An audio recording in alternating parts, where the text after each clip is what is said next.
hello, and welcome to the Bada Show. I am one of your hosts, Dastardly Dave, and down there in that other square that I just pointed to incorrectly is my pal and partner in crime, Chris. Chris, what's going on, man? We are back here for We episode are. number 24. Good Wow. number, huh? Wow. Yeah, next one will be foil coated and there'll be a little hologram card in the corner. It'd be That great. I like that. I like that a lot. Uh-huh. Our own Uh-huh. trading cards inside. Perhaps. It sounds so Perhaps. good. I Hmm. like that idea so much. Well, I was gonna say unless it's like Legacy, and then it's actually issue whatever 6, but they're like this is issue 400 Hmm. extravaganza. Yep. You get Yep. me Yep. again, Big Two. Yes, indeed, you Hmm. did. So, Chris, Yeah, next week's episode is gonna be 5 times the cost of free. It's gonna be great. I like that. I like that concept a lot. Free times five. Free times 5. Yes, indeed.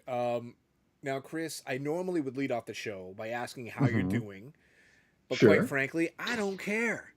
You're in I crisis. am in crisis, and I want to get Hmm. this off my chest, and I want to do it right off the bat. Like, Hmm. I kind of want to spew my vile thoughts on the internet right out of the gate, which may not be a good thing. I'm sure people are tuning in going, dude, I'm here for some like awesome rad comics talk or to hear True. exactly what's going on with Chris and Dave. Hmm. Not for Hmm. Dave just to ramble on like a madman. But apologies in advance. I really just can't help myself because, unfortunately, I have discovered the real downfall of society. Hmm. I mean, really, if you think about it, society's probably been going down the old, poop shoot for a long time, depending on your POV, right? For Sure. multitudes of reasons, many different reasons. But to be perfectly honest with you, I think I might have just found the number one cause for us to criticize the human race. Now, for any longtime viewers of the program, you might notice I always wear a baseball cap. I'm a baseball cap kind of guy, always have been. I remember being a kid going in for a surgery and I had to have my cap on. It was for Hmm. luck. You know what I mean? So Okay. don't be surprised if I ever try to take off a cap and it's sewn directly to my dome. What's your hat today? Oh, this is the Portland Sea Dogs, which Okay. is the affiliate of the Boston Red Sox. So There you go. indeed. Yes, it's kind of a goofy looking hat, but whatever, it's on my head. And again, you're not getting Sure. it off. Okay? Hmm. It is on here. It's like a permanent, well, a cap is a permanent fixture on my Hmm. melon. Um, Hmm. Hmm. so, of course, when I'm online, I get a lot of targeted ads for hats and hat stores and Okay. things that I like, which is fine. I like browsing that kind of stuff. It's my jam. But recently, something came across one of my feeds and it made me do a double take. And at first, I thought, can this possibly be real? Is this a legitimate thing? And upon further investigation, indeed it is. And it's some scary stuff. Now, what has happened is manufacturers have realized there is a market for something known as the clear baseball cap. The clear cap Mm. made out of some kind of PVC material, as you'd often see maybe in like kids' backpacks or what have you. Yes, I like that sound you just made because that's kind of summarizing how I feel deep on my insides right now. Could they have picked a douchier guy? Oh yes, oh yeah, look at that guy too, huh? He's got his finger up. Oh, He's like, hey, I'm oh, he's got the duck lips and he's got it all. I know. Um, so I swear the members only, fake members only windbreaker gimmick yeah, thing. oh yeah, Oh, lordy, he's lordy. styling and profiling in Oh all the my. wrong ways. So, Mm-hmm. when I see this, at first I go, "Hey, must be April Fool's Day, right? It's got to Mm-hmm. be something right here. Like, who's playing a trick on me?" And then once I saw it posted a few different places, I start reading comments.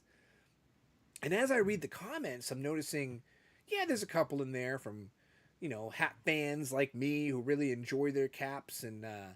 What's going on here? This can't be real. Oh yes, indeed it is, because so many people are commenting on how much they really want one. Wow. Why?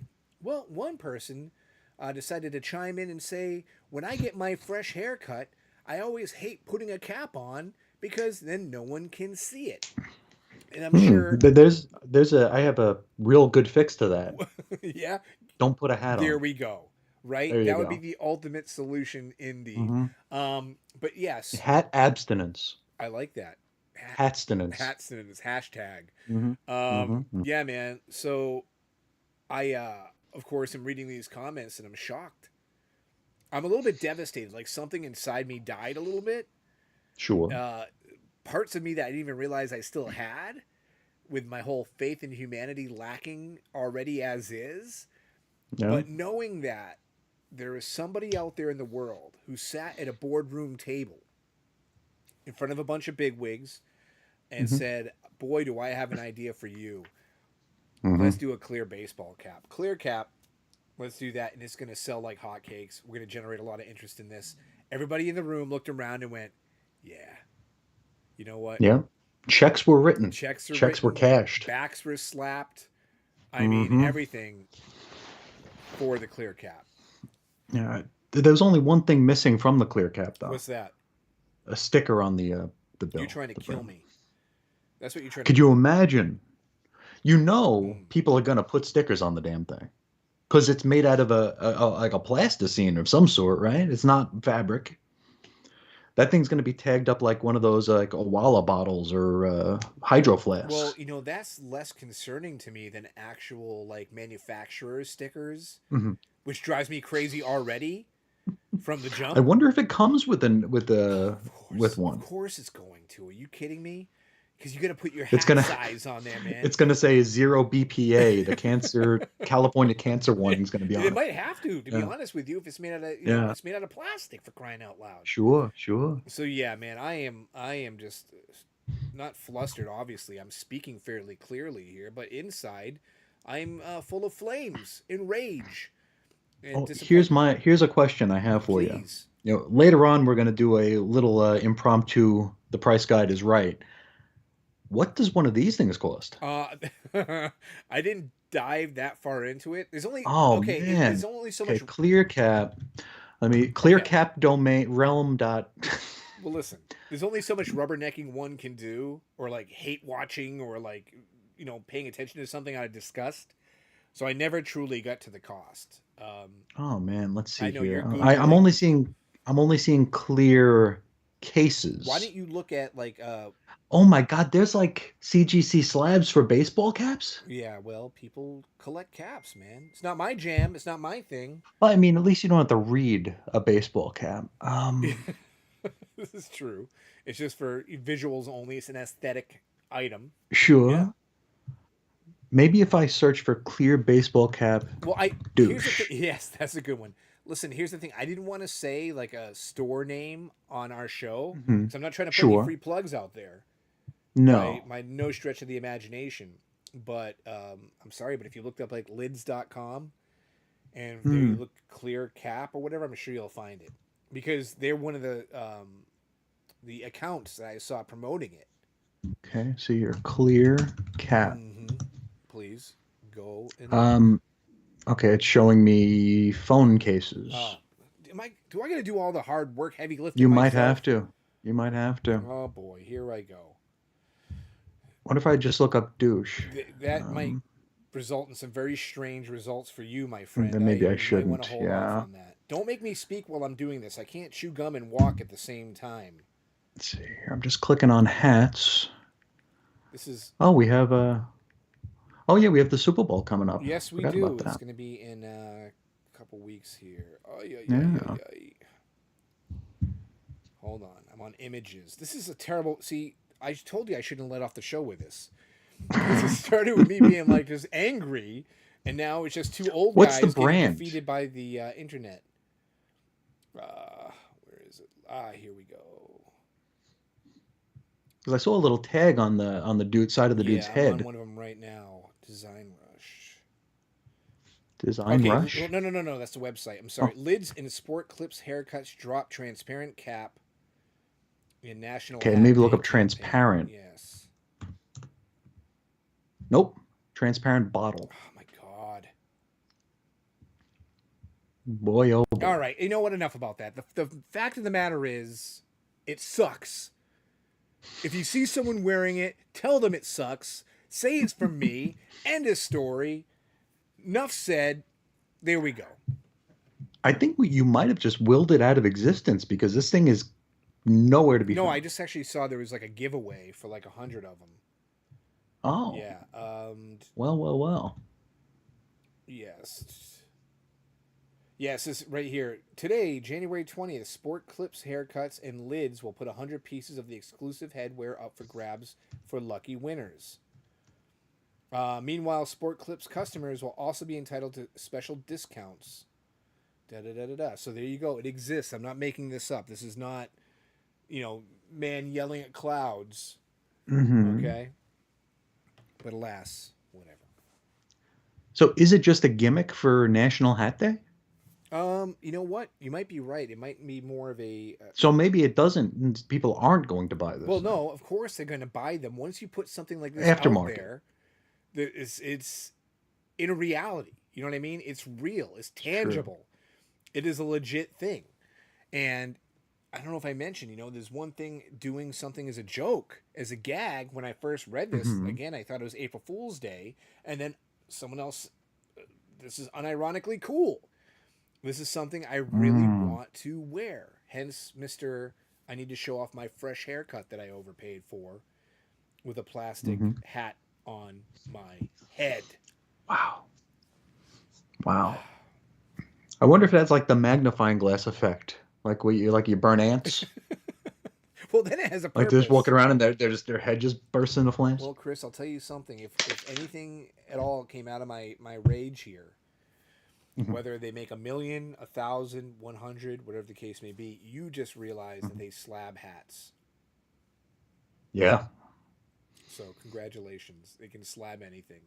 You name they it, can it's slap getting anything. slapped in plastic. Hmm. Hmm. Speaking of slabbing or the hatred of slabbing, whichever way you stand on the debate, I read a couple books this week. I was wondering Oh, if I could discuss them real quick, provided you don't mind. let's do it. Okay, so I went the trade route Hmm. because I don't have any new comics this week. Hmm. Unfortunately, my comics come in every 2 weeks. It's a bi-weekly affair. I do have quite the haul though coming in next week, so our episode next time out, hopefully I'll have a bunch of stuff to discuss. Plus, I got back issues a go go here. Cool. But first things first, I actually got this in a dollar sale, and that's the first trade for Josh Williamson's Rebirth Flash. And I've never been the biggest Flash fan per se, but I've really enjoyed Williamson's take on Superman. Oh, you Williamson's top tier. Well, that's Yeah. the thing, though. In the past, I've read some of Williamson's other work, and I wasn't Hmm. like wowed by it to the point where I Okay. think he'd be the guy to handle these, top echelon style big two characters. You know what I mean? Gotcha. And Sure. no matter what anybody's opinion is on the Flash, Flash is a biggie.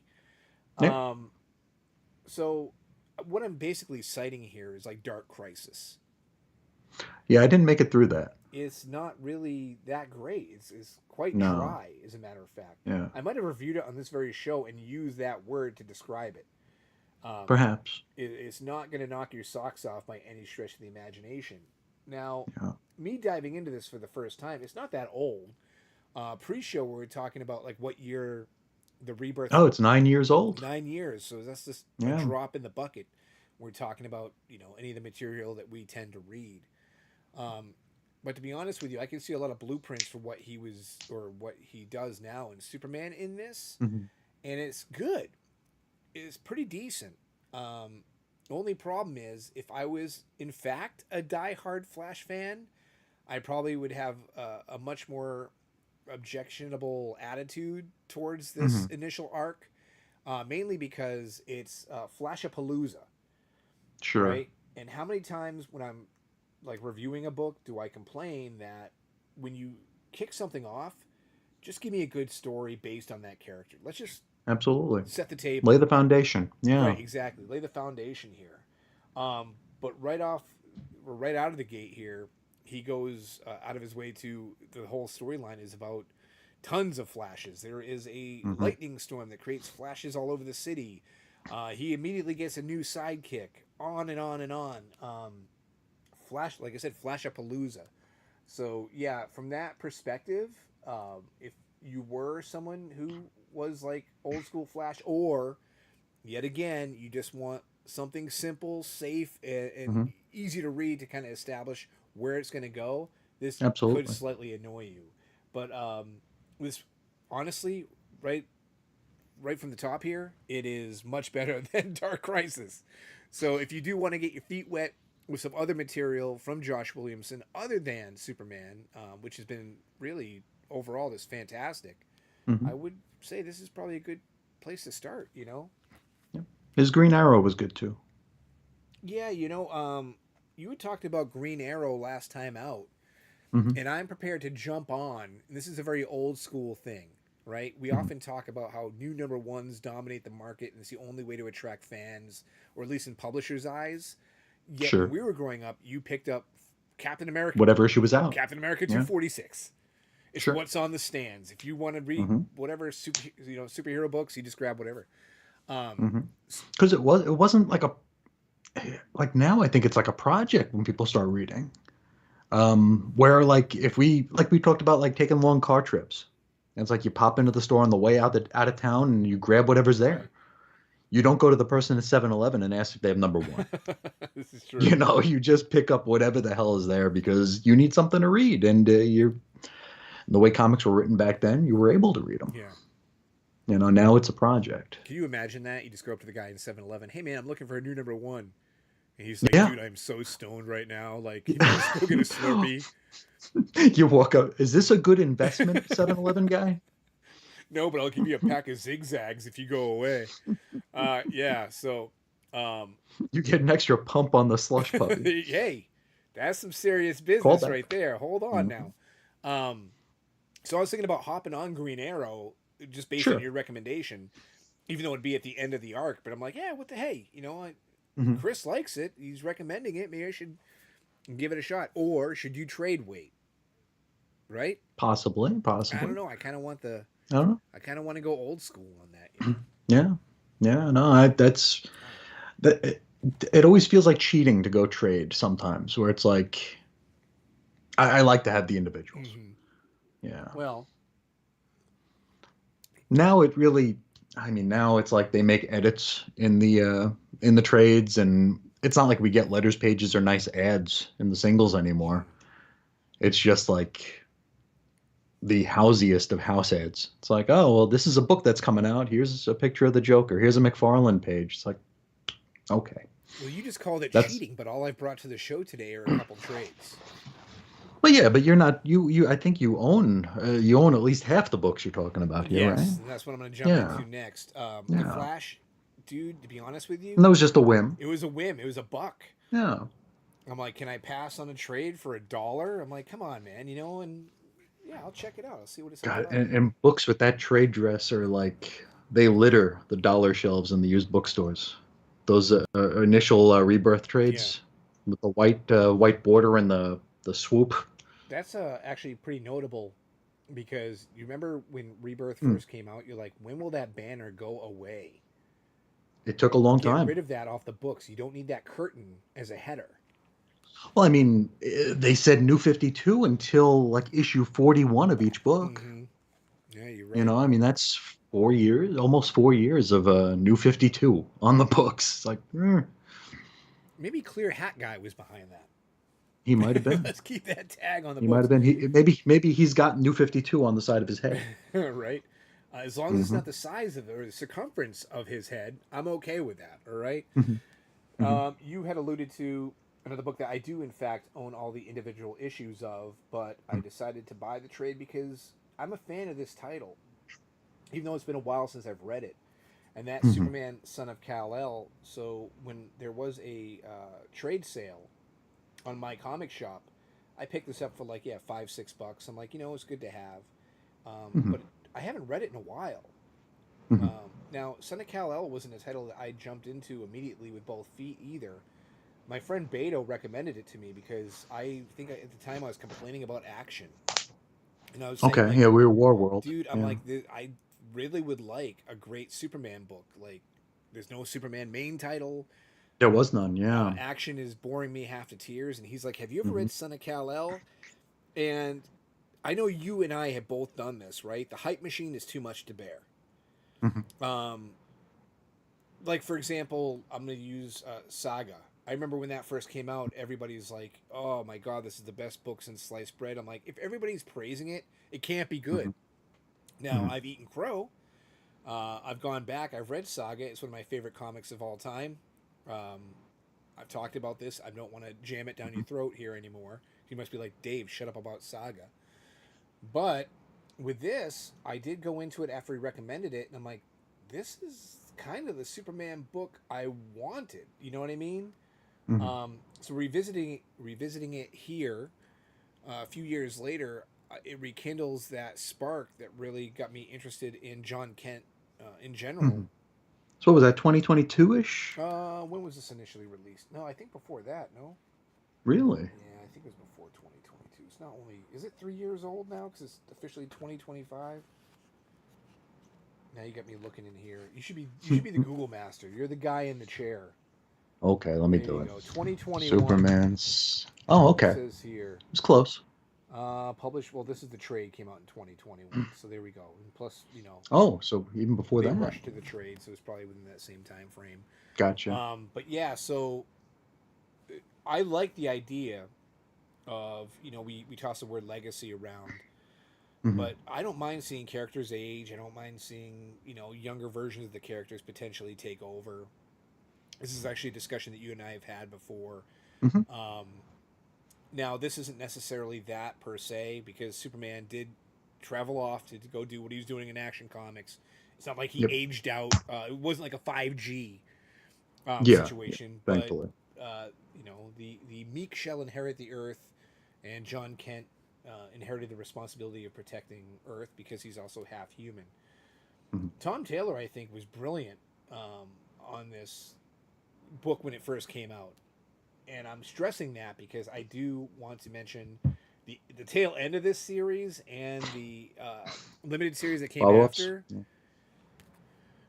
Not great, not great at all. It's almost like a kid who like got a new toy, and you're really Hmm. interested in that toy for like the first couple weeks, and then before you know it, it's gathering dust in the corner. And Or you get another new toy. oh, exactly. And I guess that Yeah. happens with writers. I'm But sure. this I'm really sure. like initially establish what it's going to be about. There is, in fact, like a lot of social justice issues in here, whether it's environmental, what have you. And one of my favorite pages, I think, in any Superman comic exists from issue 2 of this run. Hmm. And what that is when Clark is explaining to John that he's leaving and is just trying to kind of get into his headspace a little bit about protecting the earth and what the responsibilities are.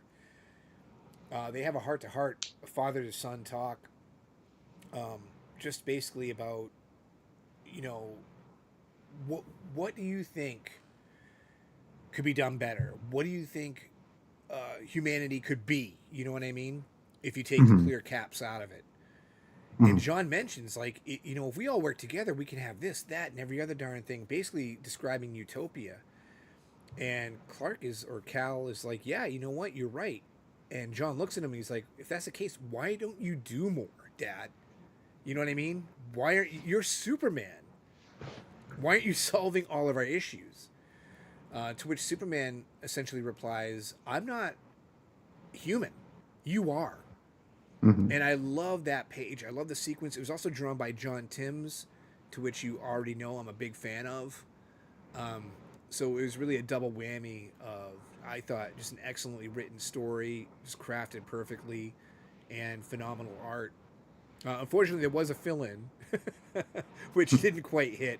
But overall, should you ever see this trade or any individual issues on the cheap, I definitely think they're worth checking out. And to this day, I mean, I know we're not talking, we just mentioned 2021. It's not like it's Hmm. ancient history, but it Sure. established John Kent as one of my favorite characters in the DC universe. Hmm. Um, so yeah, I really like digging back into this, and I think I'm going to make it more of an annual thing, kind of going Hmm. through. And will I buy the second trade? I don't know, but I might have to just flex my muscles a little bit and go dig through those boxes, bro. There Which you is go. always not fun and kind of a pain, but alas. what are you gonna do? So, yeah, True. True. those are my reads this week, man. I was thrilled with my dive back into Son of Kal El, and not wowed, but pseudo Hmm. impressed, I guess, with the Flash, with a couple caveats thrown in there. You know what I mean? Sure. Sure. So that's where I'm at. We do have a comment from our friend Chris Yu. Oh, hello, Chris. How Yes. are you? I just said you He said twice. he said they missed the mark by not taking that new 52 logo out to every issue 52. Yeah. And well, the issue 52 was the last Right. issues of those books. Mm-hmm. Yeah, they that was like the last 5 or 6 that made it to 52, right? Correct. I remember DCBS had like the bundle of all the 52s, and it was only like, boy, it was like the books you'd expect and Catwoman. It was weird. Yeah. That made it to 52. And they were all, I want to say they were $5 or $6 each. That was not great, but yeah, they made it to 52 and then rebirthed. Where I don't know, I think only 2 or 3 books since then have made it to 52. Really? Well, we had also talked about this in the past where I Hmm. thought Nightwing got rebooted, and you're like, no, no, it's No, still it's on the still going. numbering. So you got Yeah, Nightwing, like 120 something. and Yeah, then and Batman. Batman, and then, am I wrong thinking Catwoman maybe? Catwoman is maybe up to like issue 50 now ish. Yeah, there's a couple of those Yeah, books that could be, could keep be. chugging along. So Harley Yeah. Quinn, I believe, is up there too. So Harley's been rebooted like or relaunched like 3 or 4 times. since Rebirth, Yeah. Uh huh. damn, am I wrong on that one? Because I Yeah. was gonna say if any of the characters that you would think would be relaunched with a new number one, Harley would be right on top of that list. Let's see. Catwoman is up to issue 72. Okay, ding, Dave Yeah. got that one. Harley, Let's find out, eh? Um, oh boy, typing Harley Quinn into the DC wiki. I think my browser might jam. Uh, um, what do you think? What volume do you think she's up to here? 11. Volume. Let's try. No. Ah, How about 9? No. 8? No. wow. 7? No. 6? No way. Wait. 6.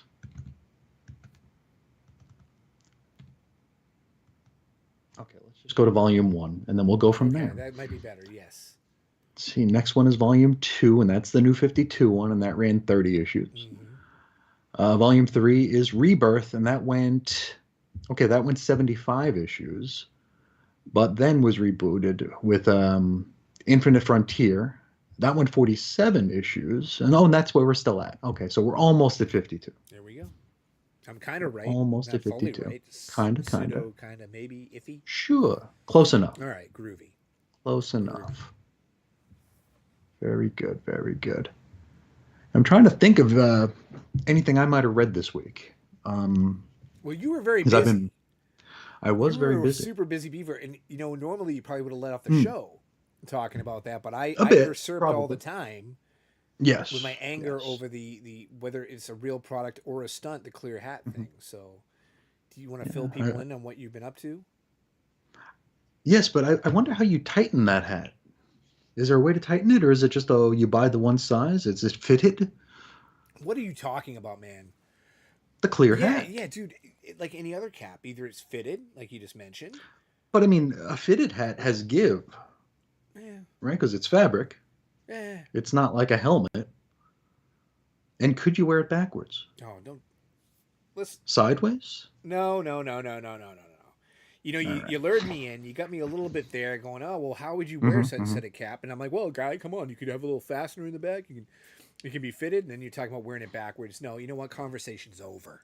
I think it needs a chin strap. Oh yeah, that would be Mm-hmm. appropriate, There you indeed. go. Yeah. Mm-hmm. So Mm-hmm. anyway, back to you. What you've Yes, been back up to me. to? Let's dig into that a little bit, shall we? Okie dokie. I have been working in earnest Mm. to migrate back from WordPress to Blogspot or Blogger or whatever the hell they're calling it Mm-hmm. now. Um, had to move about 500 posts. Everything from November of 2021 till now, which I haven't been as prolific in that time, and I thanked whoever was holy for that as I was doing this migration. It's like, oh God, I missed a month. Great. Right. Because as I started, it's like, okay, November 1st. November 2nd, November 3rd. And the thing is, WordPress coding is probably good for like intelligent people or people with an eye toward that sort of a thing. I'm not that kind of person. I'm an idiot. I like to just do, like I think I said this last week, you type and you hit publish and you're done. Yeah, of course. Whereas with WordPress, it's a little bit more professional. I'm not professional. So it's been a mess of untangling code to make it jive back on Blogger, which is very, very basic. So everything I did, I had to copy, like highlight it. And you can't just click, do the right click, select all on WordPress because it's all in blocks. So if you were to do that, it would just highlight that one box. And the box could be a paragraph, it could be a couple of paragraphs, but it's not the entirety of the post. So I have to go to the bottom to like an empty blurb or an empty, whatever they call it, segment, highlight the whole damn thing, copy it, paste it into the into a new Blogger post that's been redated to the earlier date. But then I have to like unformat all the WordPress stuff out of the text and the images. So it's highlighting the entire thing again, changing formatting, changing size, changing font, removing code because like it it'll make the text want to stretch out. It is formatted for the platform that I'm no longer going to be using. Right. And also, all the images are like 3 times the size of my screen. So I have to go in, and sometimes I'm able just to click on them and change the size, Right. but other times I have to actually drag them up. And not such a big deal when it's just show notes. It's like, oh, it's an episode of X Lapsed, so I have to worry about like the one picture, the one cover art picture, resizing that, and then the text, of course. But when I got into some of my actual blogging, which I forgot I actually did, it was quite an awakening going back to the me of 4 years ago. I did a whole thing that I remembered, but I forgot. But then when I saw it again, I remembered it again.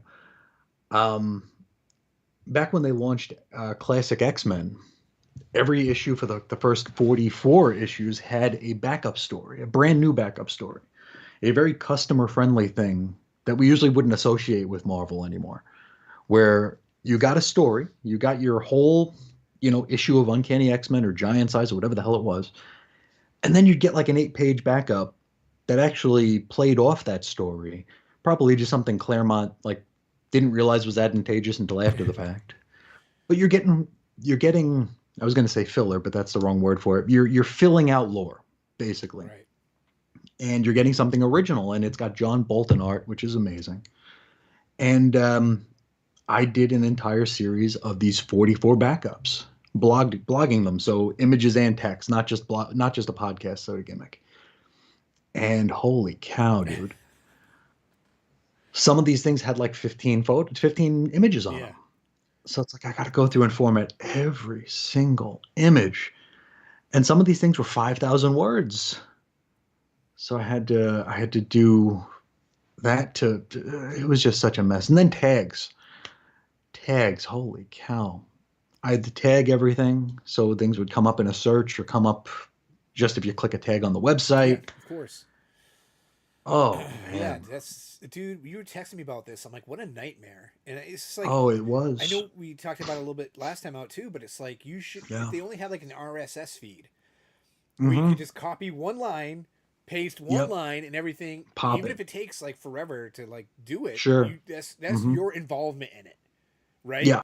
That's all you had Yeah. to do. But instead, it was like a countdown talking to It was you. granular. I'm like, Yeah. where you at? Oh, only 500 more posts to go. Oh Yep. my god, for real? So Yeah. you were like, time to make the donuts, man. Your hands were in the dough from sun up to From like sundown. 5 in the morning before sunup. Yeah, yeah. It Yeah. was like, dude, all that just to like bring your post to a different website. It's Yep. crazy. Yep. And I even got to the point where I told you this yesterday. You asked where I was at, and I was like, oh, I have 50 left to go. 50. And but I was locked out Yes. because I hit my threshold in Blogger. It's like you can only post X amount in a day. Right. And since I was actually opening brand new posts for all of these things, they were and publishing them. They're not showing up anywhere because I haven't moved everything. I haven't like redomained, I guess. But everything is technically live. So it's like, hey, asshole, you've you've posted 500 things today. Maybe you're a robot. Yeah, true. Maybe I You're am. just very prolific. Yes, quite prolific. Indeed.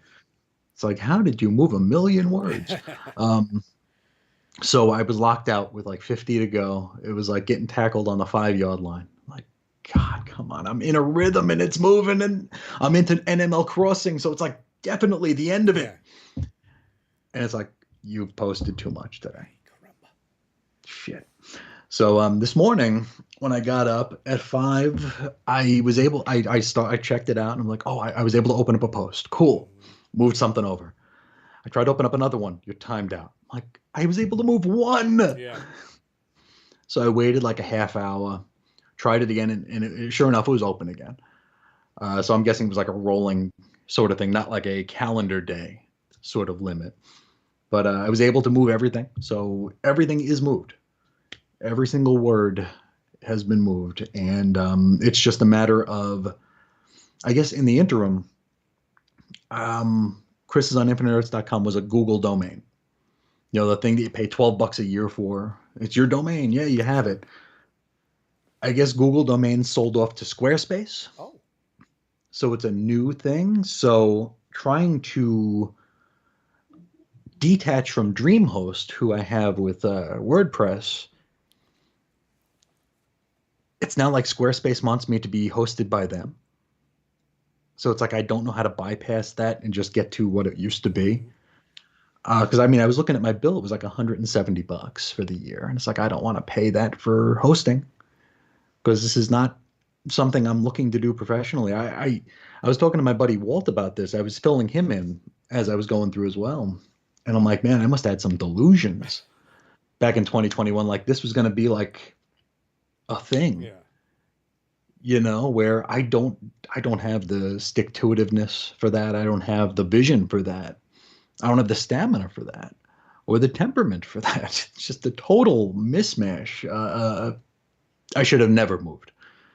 I don't know what I was thinking by moving.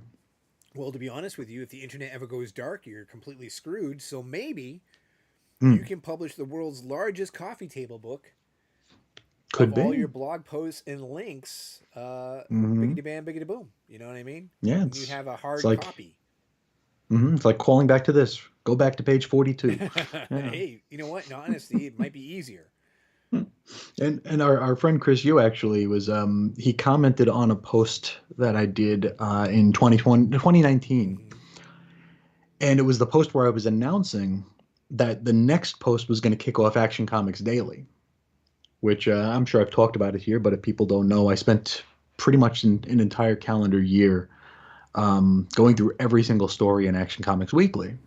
And Action Comics Weekly ran for, I think, 42 weeks. And there were upwards of 6 stories in each one. So I spent the day going through each story. And then at the end of the week, it was a big compilation post. It's like, okay, here's everything in Action Comics 601 all together. And went through that for 42 weeks. Um, the thing of that is, on WordPress, not all those posts are there. It might have like Action Comics Weekly 609 Black Canary, but there's nothing in the post. All it did was move the title. So now, with everything going back to Blogspot or Blogger or whatever the hell it is, everything will be there. So hopefully, Chris Yu is able to see everything because he was excited about getting back into Action Comics Daily because I guess that's when he discovered the blog Gotcha. initially back in 2019. So it's like, okay, well, hopefully I'm able to get this thing moved before he gets too deep into it and misses Well, you're things. like a child who doesn't know what street he lives on because you're like, yeah, when it's on Hmm. Blogspot. Whatever they call it Yeah, now. whatever the hell it's called. Yeah. That's where I live. That's where Hmm. all my That's my content house. is right there Hmm. on that whatever the heck his name is. Yeah.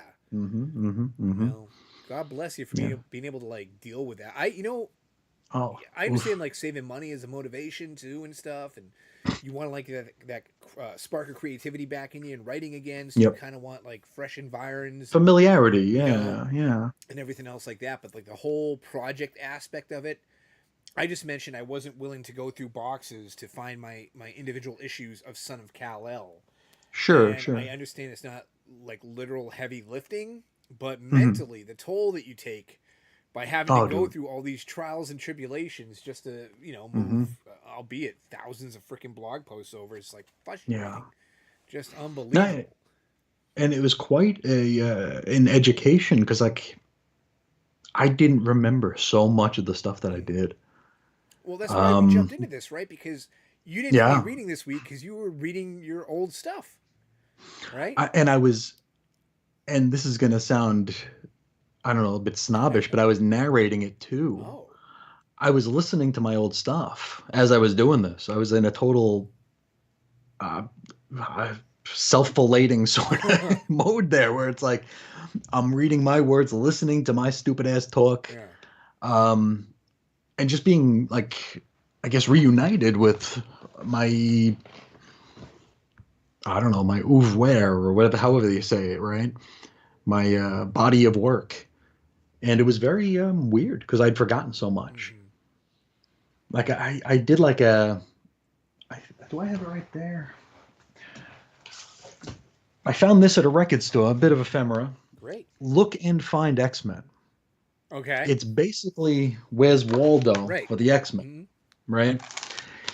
I reviewed this as if it was a comic book on the blog. And I mean, it was an attempt at humor. Don't know if it was successful or not, but it was fun to do. I'd forgotten all about it until I moved that post the other day. There was like a an X-Men activity book where Magneto had something called the Alphabet Pet because it's supposed to teach you your alphabet. I covered that as if it was an actual comic book, and it was a lot of fun to do. I don't know if it was funny, but it was a lot of fun to do. And I'd forgotten all about it until I saw the post. Like I saw it, and I'm like, look and find X-Men. What the hell is this? And I open up, and sure enough, there's like 3,000 words that I wrote about it. Didn't remember a whit of it. Coming this week, Chris will review the tic tac toe rather, on the placemat at IHOP. Like such It's insane. random stuff, man. Like holy moly! Yeah, Wow. yeah, and I had no memory of any of it. Well, Like I did like a post on Dazzler #1 that had like 6,000 words. I'm like, I don't remember reading that, much less writing about fever it. And like, dreams, man. dude, and like I pulled stuff from old like fan mags from like the early '80s when Dazzler came out, Hmm. where like people were talking about it and how it was like the first direct market only gimmick. And it's like, when did I do this research? I didn't remember any of it. So it was interesting. And then going like as I'm moving up podcast episodes, like show Yeah. notes, I'm like, I talked about this or I compiled this. I was really good at compiling stuff. Like, I mean, X Lapsed went like 360 episodes before I got kicked out. So I was compiling like trade collections. It's like if Marvel put out X-Men by Jonathan Hickman Volume 1 and it included these books, I took those episodes, put them together, and put that out as like a an episode. It's like, hey, if you want to catch up, here's an easy way to do Yeah. it. And it was like, God, how did I do? When I didn't remember any of it. Didn't remember So any of it. now that it's active, it's live. Well, almost. I'm Almost. still trying to disconnect from the old one. Okay. I Yeah. was gonna say you put in all this work on it. Hmm. Is the web address still going to be the same? Yeah, it'll still be Chris's on infinitearts.com. Okay, so if Yeah, anybody that's what out I'm trying there to hasn't ever read your stuff, listen detach. to your old material, Hmm. easy way to do it is by visiting Right the there. site. Okay. Yeah, yeah, and everything, all the links when it is live, all the links should work, which I couldn't say about WordPress Hmm. because they all went to like dead pages. Every link went to a dead page, and it's been like that for over 3 years now, which sucks. But I because that was like my main project when I was doing it. I was going to go back to the start of the posts and like reformat them to make them fit WordPress better. Sure. But that would have been like 3,000 posts. And one thing between Blogger and WordPress is like like they don't want you hopping between the two, so they make it very difficult to do so. And it was just such a pain in the ass. Yeah. Like everything looked like a list when I went to WordPress. It's like this looks like a notepad, gimmick with like pictures that were blurry and just look like crap. So I don't know. Hopefully this will work out. Hopefully it won't be. Hopefully this will be the least painful part of it. Trying to detach.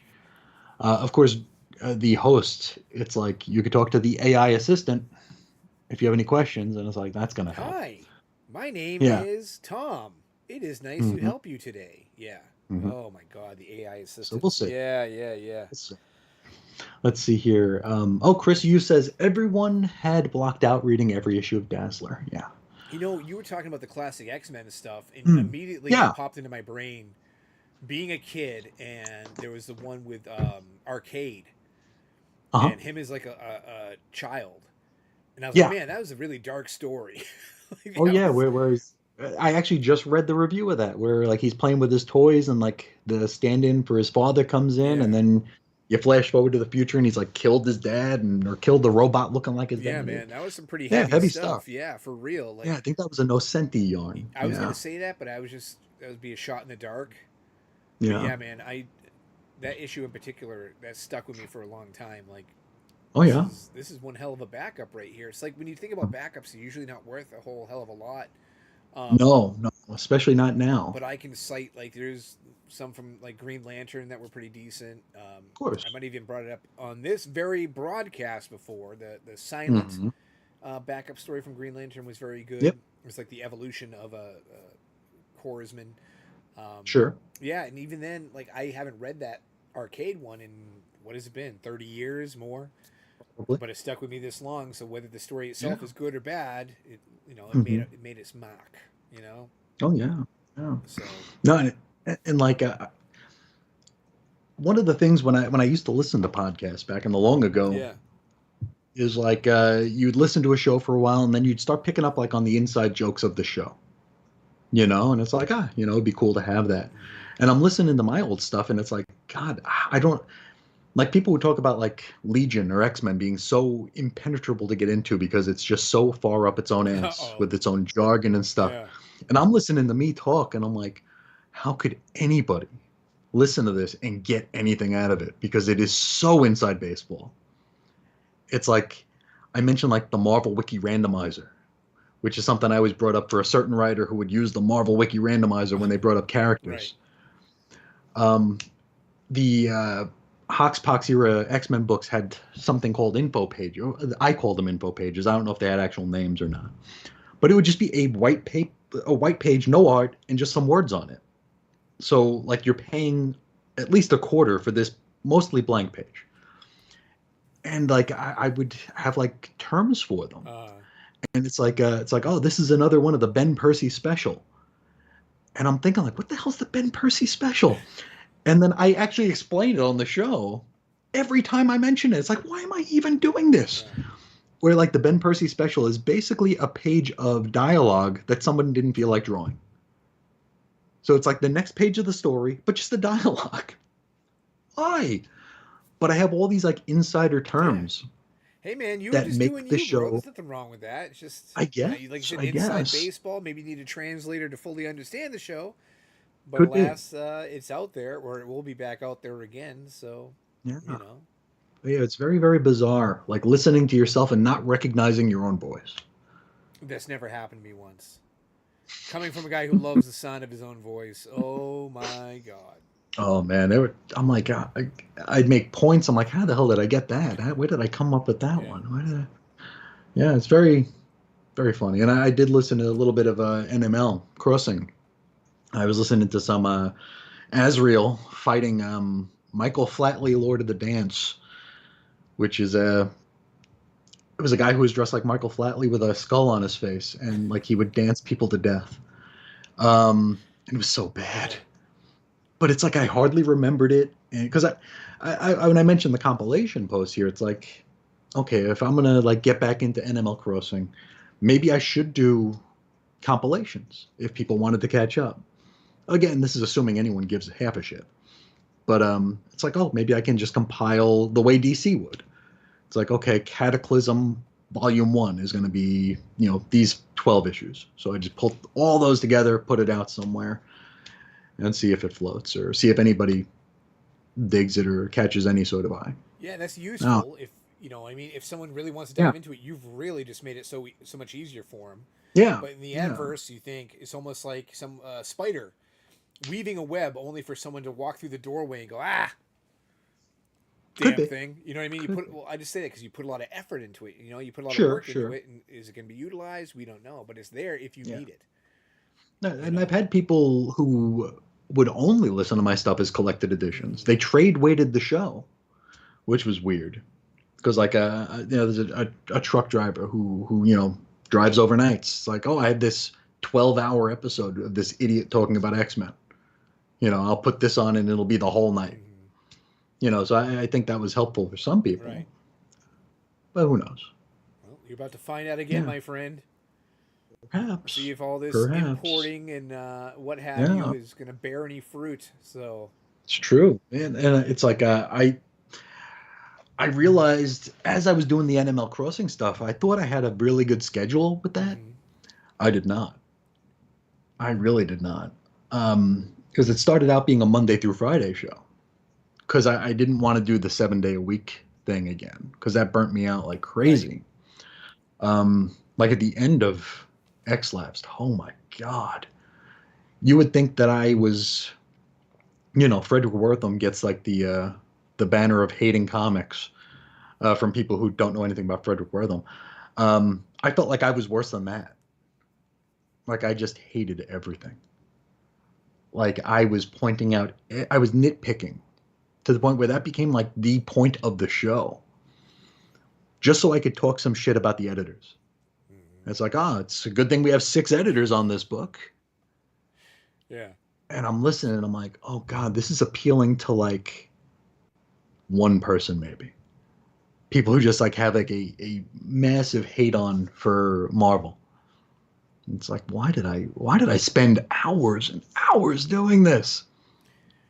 Hey, man, I don't know. Mm. It's like I suck at this analogy business, man. I really do. But you know what? You put some effort into something, it's out there, Mm. good or bad. And the reason why I say I suck at analogies is something immediately pops into my head and I feel like saying it. Um, Mhm. like if you, me now, right? 46 years old. If Mhm. you put 20-year-old Dave in front of 46-year-old Dave, we wouldn't be able to recognize each other Sure. like physically. Yeah. You know what I mean? Well, you look a little fatter. Oh, you look a little, your skin's a little tighter, whatever. But Mhm. philosophically, forget about it. You know what I Sure. mean? I know we're talking. It hasn't been a long amount of time here, but people go through things. People experience Oh stuff, yeah. and that was you in that phase of your life. You Oh know? yeah. It's a lot of context sensitive sort of stuff. Yeah. It's just Because I mean I feel like you're there very was a lot cringy of right now. You're like, I did that. I did that. But you know what? yeah You shouldn't be. I don't think yeah so. and there was a lot of behind the scenes stuff, Mm, both in real life and in the industry life, mm-hmm. where I think that informed a lot of my behavior. And I mean, it's not like I hope I never do that again. I mean, I wasn't vitriolic against any one person. I wasn't. If I didn't like a comic, I would say I didn't like a comic. Mm-hmm. But then I would throw in some snarky bullshit about like it's like, yeah, I'm not going to give this a 10 out of 10 because I'm not getting paid by Marvel, Yeah. and oh, you can go to the comic review roundup and see all the shills and the liars, and like I'd go into screeds on it. It's Yeah. like, Yeah. Well. wow. Yeah, You okay. know, I was gonna say, are you wrong? Not necessarily. Did it need to be not at said? Probably all. not necessarily either. Yeah, but that's the thing, right? So I don't know, man. Yeah. I wouldn't sweat it. I wouldn't like. I understand it's you looking back on you, and you Sure, have sure. every right to like feel whatever way you want to feel. But just as the outsider here, who's sitting in the top square, I'll tell Yeah. you, don't sweat it. You know what I mean? Like, No, I mean, it exists. yeah, exactly. You know, it's just when I'm listening to it, it's like, oh, wow, that's bad. You know, I'm interested now. Listen, I might have Mhm. caught you at the wrong time Sure. because some of that snark, Mhm. might be needed here. I don't know. But Okay. you're right with changing gears a little bit because I want to ask you Sure. about something that we haven't discussed ahead of time. Okay. But in the spirit of its, predecessors such as CrossGen or Black Bull, there's a new Mhm. publisher hitting the streets, bro. Hey. And I want to get your thoughts on it. And that publisher Okay. is being led by Joe Quesada, and it's Okay. called Amazing Comics. Not much in the Okay. name game here, and it's going to be an That's international the name of my brand. first comic store. Amazing Comics. I bet you there's Yes, many stores called probably. Amazing Comics. I don't think the think tank worked very hard on that one, to be perfectly honest with you. Hmm.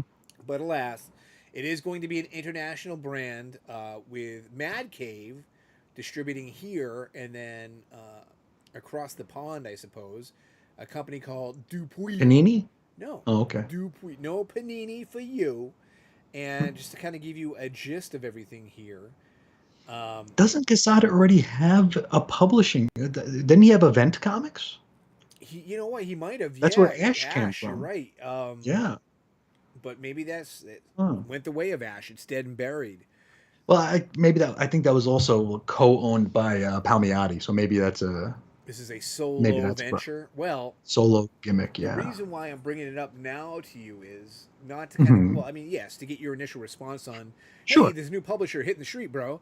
But there was some news this week because Uh huh. Casada announced who's the creators are going to be for the initial Okay. launch. So, Bendis. slow your roll there, Kimasabi. I want to hit you with a few of them right now to kind of get your opinions here. Okay. A lot of them you're not going to know, but I'm going to name them anyway. Okay. Derek Kolstad, who Never he heard was of the writer of John Wick and the movie Nobody. it. Okay. J. Michael Straczynski.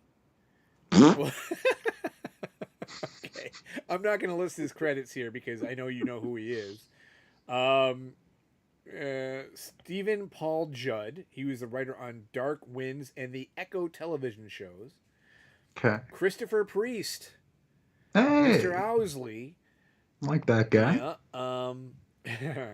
This is not Bendis, but this is like in the Bendis vein. That's why I Okay. laughed. Garth Ennis, who provided Oh, there's a free spread of sandwiches and complimentary drinks. He is there, man. we're gonna get a 1005 Tim Townsend covers of someone standing against a brick Hey, wall. man, why not? I hope But so. Garth Ennis will be, in fact, part of this launch or part of the first waves. Yeah. Ethan Sachs, who wrote Star Wars, he also wrote Okay. A Haunted Girl for Mm-hmm. Image Comics. Mm-hmm. Charles Dorfman, Mm. writer and director of Barbarians, which I Okay. wasn't very crazy about that movie, but that's a topic for another day. Mm-hmm. Esad Ribic, the artist, you Okay. might know him from On Thor and Conan, and Eternals. Yeah. Ryan Stegman, Okay. artist on Venom. Wolverine and the X-Men for a There bit. we go. I think I'm at the last one. I want, and this name, they gotta say the best name for last. Ronan Tolhote, artist for the Don't know that one. immensely popular European albums Damon and Doghead.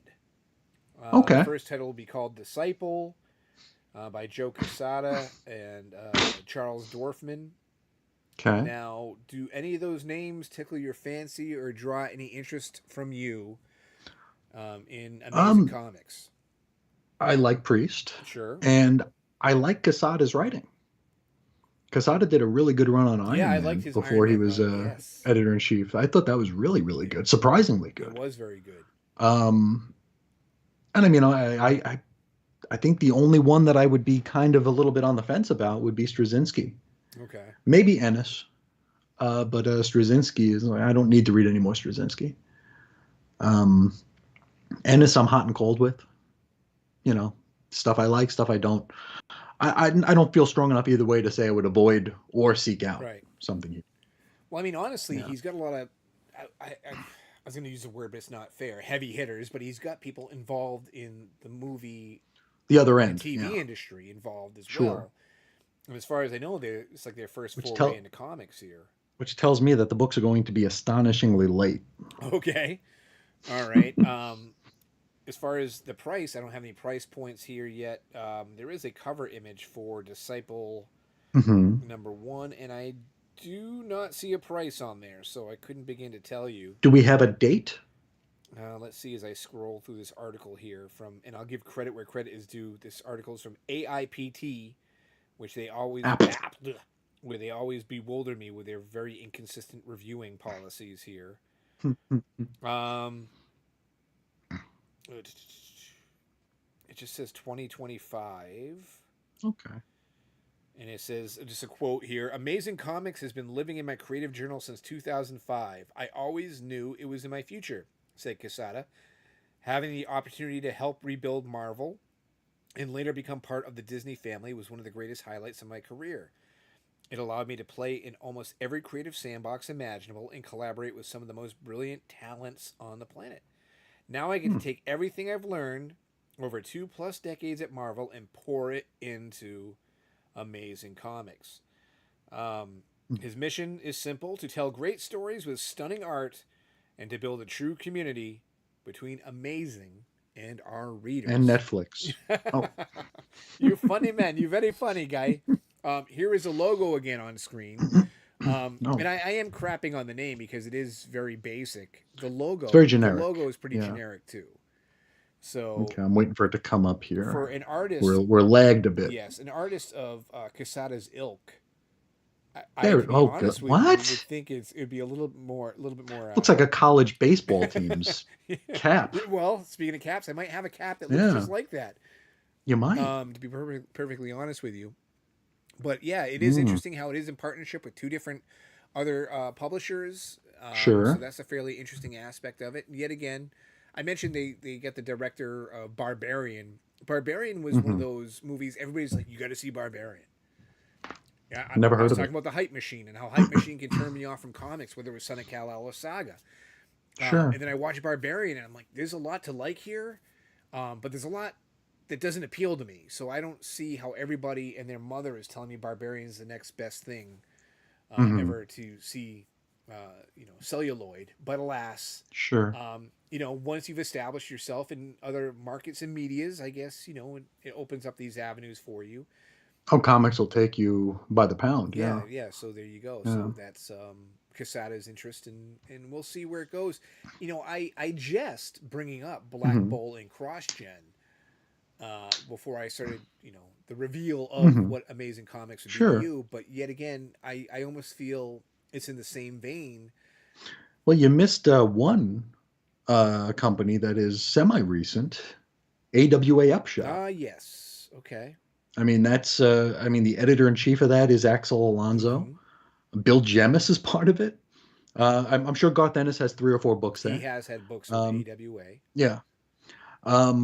It feels kind of like that. Yeah, I can You know, see that. it's weird that we've got a Jemis and Casada both still in the industry in their own kind of helmed indie. Mm-hmm. It's bizarre. Yeah, Strange times. and there have been other publishers that have popped up. Mentioning AWA. Vault Hmm. Comics. Just Hmm. off the top of my head. Is Avatar still a thing? Not that I'm aware of. No, Avatar Mhm. Press. It might be. I don't. That was all that gory stuff, huh? Yeah, I was gonna say there.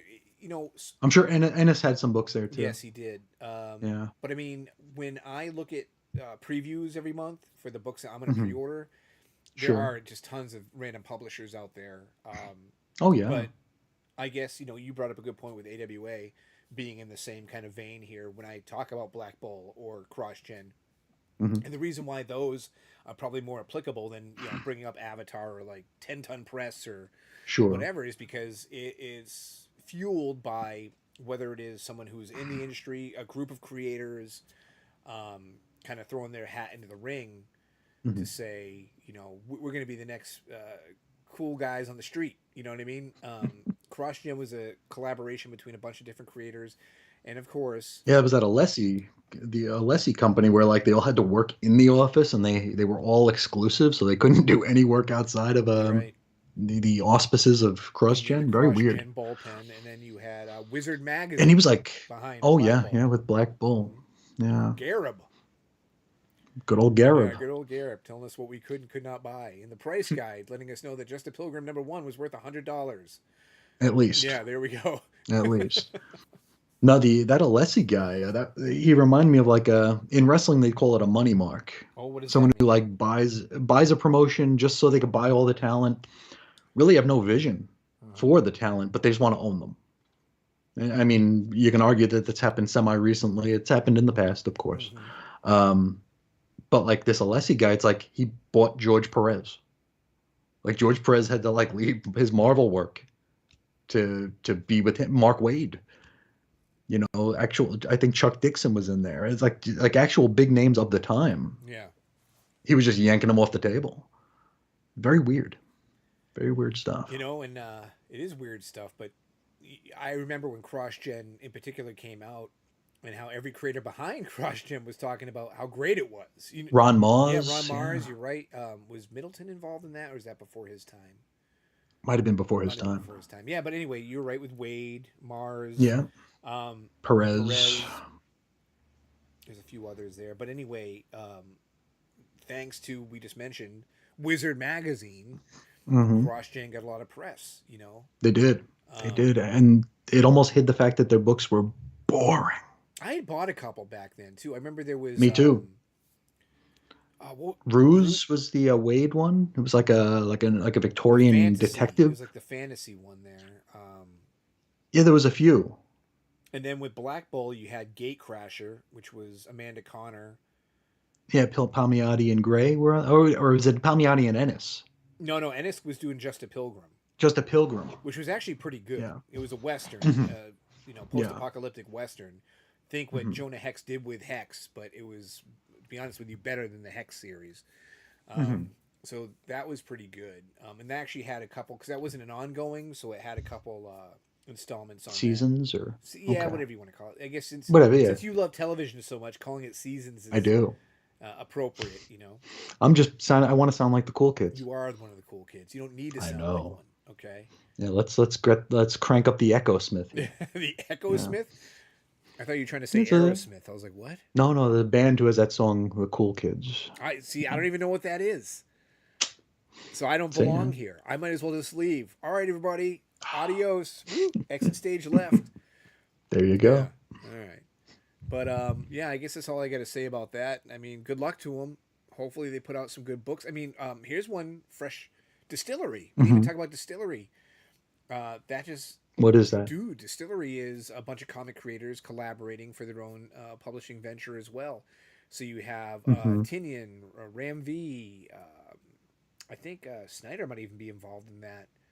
Hmm. Um, I don't have any Distillery books, but that's another collaborative publisher. Is it their own publisher? Is it an image No, it's, thing with it's the like no, John's? it's their own.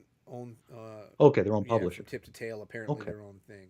Again, I don't know okay. a whole ton about it, so I don't want to speak Me out of either. place. Yeah. It's the first you've ever heard of it, because that's what I do. Yeah. I drop news on you, fool. I know. I refuse the news. Whether it's Clear Hats or comic book publishers, I know Hmm. I'm in the pulse. You are, yeah. And you were just my my unfortunate. I'm trying to think of the appropriate word for that test subject where I kind of Yeah, unleash I am information. I am the cup you are filling filleth over or Yeah, whatever. something like that. So Yeah. yeah, We have a comment from our friend, I think it's Bill Beer from the Bat Pod. He Billy. says, "Hey guys, great show. Love old guys talking comics." Well, hey, we get a little salt and pepper going on over here, and I'm not talking about. Speak for yourself. Yeah, yeah. Talking about mirrors and looking into them. It's an amazing invention we now have, where they heat up sand and they create this Oh, reflective surface that you can look into hmm. and groom yourself. Or I've never heard of it. I might have to look into that. yeah. So Yeah. I just mentioned 20-year-old Dave, 46-year-old Dave. I'd be like, dude, what happened? I don't know, man. I'm happy. That's all that matters, right? Essentially. There But you yeah, go. old guys talking comics. We're now officially changing the name of the show. Thanks, Bill. Thanks a lot. You know what? That is a perfect segue for me to change topics here, provided you are willing and able. Because What were we just talking we were about? talking about Yeah, I don't think I have anything else to say about Joe Joe Quesada. Quesada. I wish him well in his venture. Yeah. I hope there's something there that might capture my interest. Yeah, as long as it's not With J. all Michael these, Straczynski. yeah, exactly. But I mean, with all these new pop-ups here, I found very little that catches me. I don't know if it's my age. 12-year-old Chris and 45-year-old Chris are two different things. Um, like the Ghost Machine. Mm-hmm. Nothing there grabbed me. I wanted it to. I wanted to be able to say this is something I can glom onto. Distillery, I don't know what it is. Don't know if there's anything there I'd care about. Um, AWA Upshot, nothing there I wanted to look at. So maybe Amazing Comics loves something. Okay. Tell me Since Horizons. you had to chime in, let's stay on for this for another minute because Okay, you brought up something that talking about what appeals to you. sure. Let's talk about collectability too, because would you rush out? Let's say there's a creative team Hmm. you're very interested in Amazing Comics, Hmm. but knowing that it is a upstart publisher, what Hmm. have you, you're probably going to find these books on the cheap in the bins later anyway. Would you rush out and buy, someone Amazing Comics #1 by so and so? Would the creators actually suck you in, knowing that, I it's going to be a mean, 50-cent with book our in 3 months, 6 months, whatever, a yeah, with year? our pre-orders, I'd give it a shot. Okay. Maybe. I mean, we get the discount. I paid more for less. Okay. Yeah. So Fair enough. if it's something that's interesting to me, I mean, because like I said, I like Christopher Priest a lot, Mm-hmm. but his more recent stuff I haven't cared for as much. We talk about that a lot, like with Fabian. A lot of these writers that we just couldn't get enough of back in the Yeah. day. Um, like Chuck Dixon, he did like Nightwing that I absolutely loved. Then he came back to do like that Bane miniseries. It's like, ugh, bad. Um, Priest did Black Panther, Quantum and Woody. As Owsley, he did really fun thing in Action Comics Weekly with Green Lantern. Loved his stuff. Then like he did Deathstroke post Rebirth, and it was like he was still using like the Fraser interstitials, like like Fraser would go black and it'd be like a line of text on the Mm-hmm. screen, and Priest would do that in his comics. Um, and it's like he's still doing that. It's like 2018, he's still doing that, and the story just didn't grab me either. Yeah. So I don't know. We'll see. Okay. Fingers crossed. Now, Bill mentioned old guys talking comics. Well, this Uh old huh. guy also happens to watch Buttload. Uh huh. Imagine how much that could be, a buttload. You've seen a lot of That's a butts in lot of your butt. day. Yeah, you have seen Yeah, a lot of so butt. many butts. I Hmm. watch a buttload of TV. Hmm. Interestingly enough, I watch a lot of Murder She Wrote, which I seem to talk about endlessly. And J. Michael Yes. Straczynski was a producer and a writer on that show, and some of his episodes I consider very, very good. Hmm. But I recently watched a documentary about a Yes. comedian, um, Hmm. and I kind of feel weird calling him a comedian because you could kind of tag or label him many He was different an things. He was entertainer. an entertainer. Thank you. I was actually going to say if you were moving his blog posts over, what would you tag Hmm. him? But entertainer is apt. Hmm. And his name is Tom Green. So Tom Green came into the public consciousness at the turn of the century, late '90s actually, as the Hmm. host of the Tom Green Show on That was MTV. MTV. Okay. Indeed, it was. For shock and awe, he was a wild man, willing to. He did a lot of on the street stuff and surprising his parents in their bedroom at 3 a.m. with various stunts and pranks, which kind of brought him to prominence. Yeah, he's a professional weirdo. Yeah, okay. I'd love to have that on my business card, that's for sure. Hmm. Hmm. Now, this documentary is actually directed by Tom Green, so you worry a little bit. Hey, you're making a movie about the man by the man. How many Sure. blemishes or how much truth is really, in fact, in that story? And I can honestly say, after seeing it, quite a few to make you feel Hmm. like, this is a pretty honest take on his existence. Okay. And I was never the biggest Tom Green fan. I had a lot of jealousy for Tom Green, mainly because my friends and I were synonymous for pulling pranks in my town and being some rowdy boys. Hmm. But alas, we could never afford video cameras, and there were so many times I thought, "Geez, this guy, he's not even doing half the crazy stuff that we do, and he's famous. Don't I deserve all the Sure. money? Me, my friends. I mean, we're the nut jobs here. But alas, I still find him very humorous, very funny. Mhm. The immature, childish, and ridiculous strain of humor has never really left my DNA. Everybody loves a fart joke, right? It's like one of the pillars in the comedy world. Mhm. But alas, he's left the public consciousness. I think he's been gone for I thought you were saying he left this mortal no. coil there for a second. I'm like, I didn't hear about that. Well, maybe that you know what? Maybe it's one and the same, really. When you get to be that I guess how famous, you look at it. right? Yeah, But he's been gone for a long time, at least from mainstream sure. notoriety. I mean, when you mentioned his name before we started recording, it's like I had like a vague. I couldn't picture his face, Hmm. but it's like I know of him, Right. and I know it's been a long time since I heard of him. So yeah, for sure, he's been off the grid Yeah. relatively. And it's an interesting look in his life, from his origins. Um, a skateboarder kid who did rap music, who ended up doing the Tom Green show in Ontario, Canada, for quite a few years, as a matter of fact, before MTV ended up picking it up. And a lot of Mhm. failures involved there. To the height of his success, um, eventually the decline of everybody's 15 minutes of fame or what have you. His Yeah, Bill Beer mentions Freddie Got Fingered was It something. was, in fact, a movie. This is true. It was a movie, despite the reviews or your opinions on it. But yeah, I mean, that comes with fame too, right? You get your Sure. attention and money thrown at you. Everything's being pulled in many different ways, different avenues.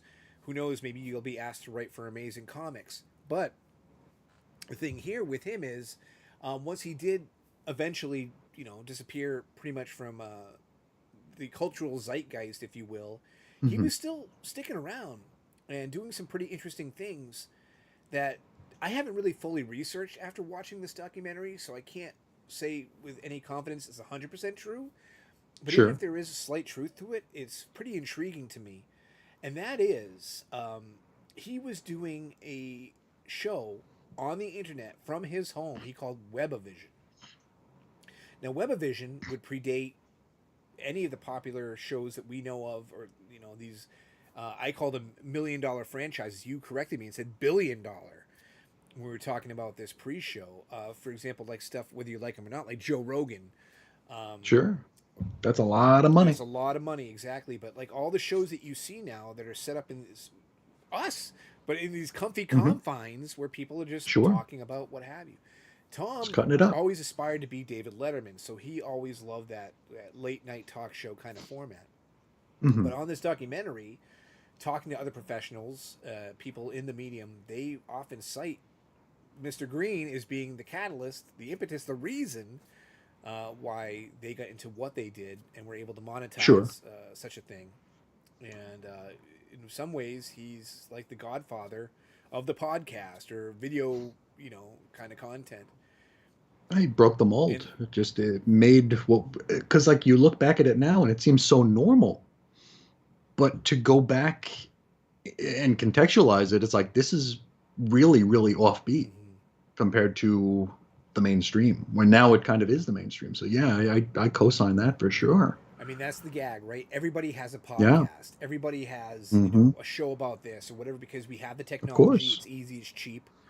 Yeah, Um, it's a low border of entry. there Yeah. you go. Exactly. Yeah. Now his Webavision didn't last. He had cameras set up in his home and everything else, but it Hmm. was too expensive. He details how now he lives in Canada again. He sold his home in Hollywood, and he's still working on things. He tours, does comedy Okay. tours. As a matter of fact, he was just here in Dallas a couple days ago. Oh, I interesting. didn't go see him, but I didn't know he was here. Um, Sure. I probably wouldn't have went anyway because that means I got to leave my house and park. Parking, That's tough. yeah, Yeah. that's too much for me. But anyway, I found it to be a very interesting documentary. It's on Amazon Prime. I do recommend it, whether it's a nostalgia ploy, kind of going back because you enjoyed his show on MTV, or just kind of seeing. I hate to say like the rise and the fall because it's not like a fall. It's not like the guy was canceled or anything like that. No. But alas, Just the heights and the mundane, I well, the thing guess. is detailed in there. He was had cancer, testicular cancer, and Yeah. how he actually That I he remember. documented it on a show, but he took some time off, Hmm. and of course the Hmm. machine. keeps turning, no matter if you're Yeah. convalescing. Out of sight, out of And mind. so they Yeah. replaced his show with Jackass, right? They needed something in that same vein to entertain Yeah. people.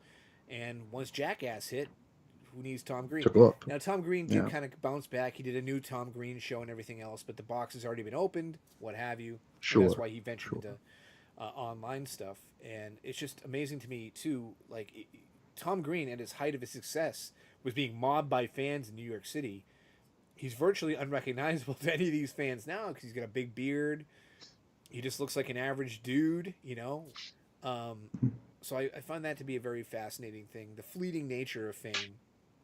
Sure. And another thing that struck me that I don't think anybody will ever discuss from this documentary, but whether it is Tom Green, whether it is Jackass, the influence that skating culture had on modern comedy, Mhm. I think is an important thing. Whether it was like Big Brother magazine and their videos, just on and on. If you think about that style of humor, Mhm. it really had an impact on us as a culture. And what we Sure. accept now is funny, that was once outrageous and lewd and offensive, is now more Mhm. mainstream. So we have all Oh those yeah. crazy skateboarding kids probably to thank for that. But yet again, the Tom Green documentary, I say check it out. And there's no commercials, Chris. You could watch Hey, I it. was about to ask, are there There ads? are well, I mean, no, it's Prime. You're all good to go. So Good, good, because I've tried things on Prime and they still have ads. wait, what? Yeah, that jury thing Well, you. that wasn't Prime, bro. Then why was it on Prime? Because it's like an offshoot of Prime. That was I can't think of the Ooh. network now. But it's like okay, all right. So I don't know if Chris you mentioned this in his email. We're going to talk about Hmm. later. Hmm. No, it was last week's email. I think with Benson. He was trying to find Benson on the Roku channel. That's right. That's what it was. I'm sorry. So when you're on Roku channel, when you're on like these little free streamers that you don't need to pay for, there's Hmm. always ads. Well, of course, the Sure. big streamers own some of these little offshoots, the Hmm. little tentacles of the Hmm. main evil overlords. And so that one, the jury duty one that I recommended to you, was an offshoot of Hmm. Amazon. Hmm. Hence why you had to suffer through ads. And I sincerely I suffered through one, apologize. and then I stopped. I suffered through half an ad. Yeah, Wussy. You wimp. I am. You know I what? am. You're not tough unless you've had to suffer through the same Justin Jefferson Little Caesars commercial 800 times in a row. I don't know And who I that do is. it for Jessica Fletcher. JB, I'm with you, baby. I Okay? do it for Bob Yeah, Ross, oh, see? There we go. but I don't really pay attention to it. It's just kind of in the background. Ambient watching. Yes, yes, Yeah, yeah, yes. just background. Okay. It's my yeah background noise. Okay. I'm actually queuing up something to talk about next, and I'm very excited because I accidentally have the wrong graphic on here, Cool. and I'm not going to do that. But I'm so excited to talk about it a little bit later in the show. It is a big, big, big reveal. So do not leave. We don't have any commercials, so you don't have the attention span of a gnat like Chris over here. Big news coming your way from the Bada Bin Show, so make sure you are planted in your seat. Grow It's news roots. I don't even know. Oh, you know. You know. Oh, do It's I? all about you. That's what it is. Okay. Okay. Okay. I Okay. I think I get I it. have queued up the next graphic if you're done talking about Tom Green. I always have to ask your permission because you never know if there's something I else. don't have much to say about Tom Green. Okay. Yeah. Except that I'm a fan of honest documentaries. I recently suffered through a documentary. I don't even know if we can consider it a You documentary. suffered through it. Which one was this? It is the Jennifer Lopez comeback documentary. The wife wanted me to see it. She said, "This is so insane or obscene I'm saying, yeah. that you need to see Inside this." baseball. Yes, yes.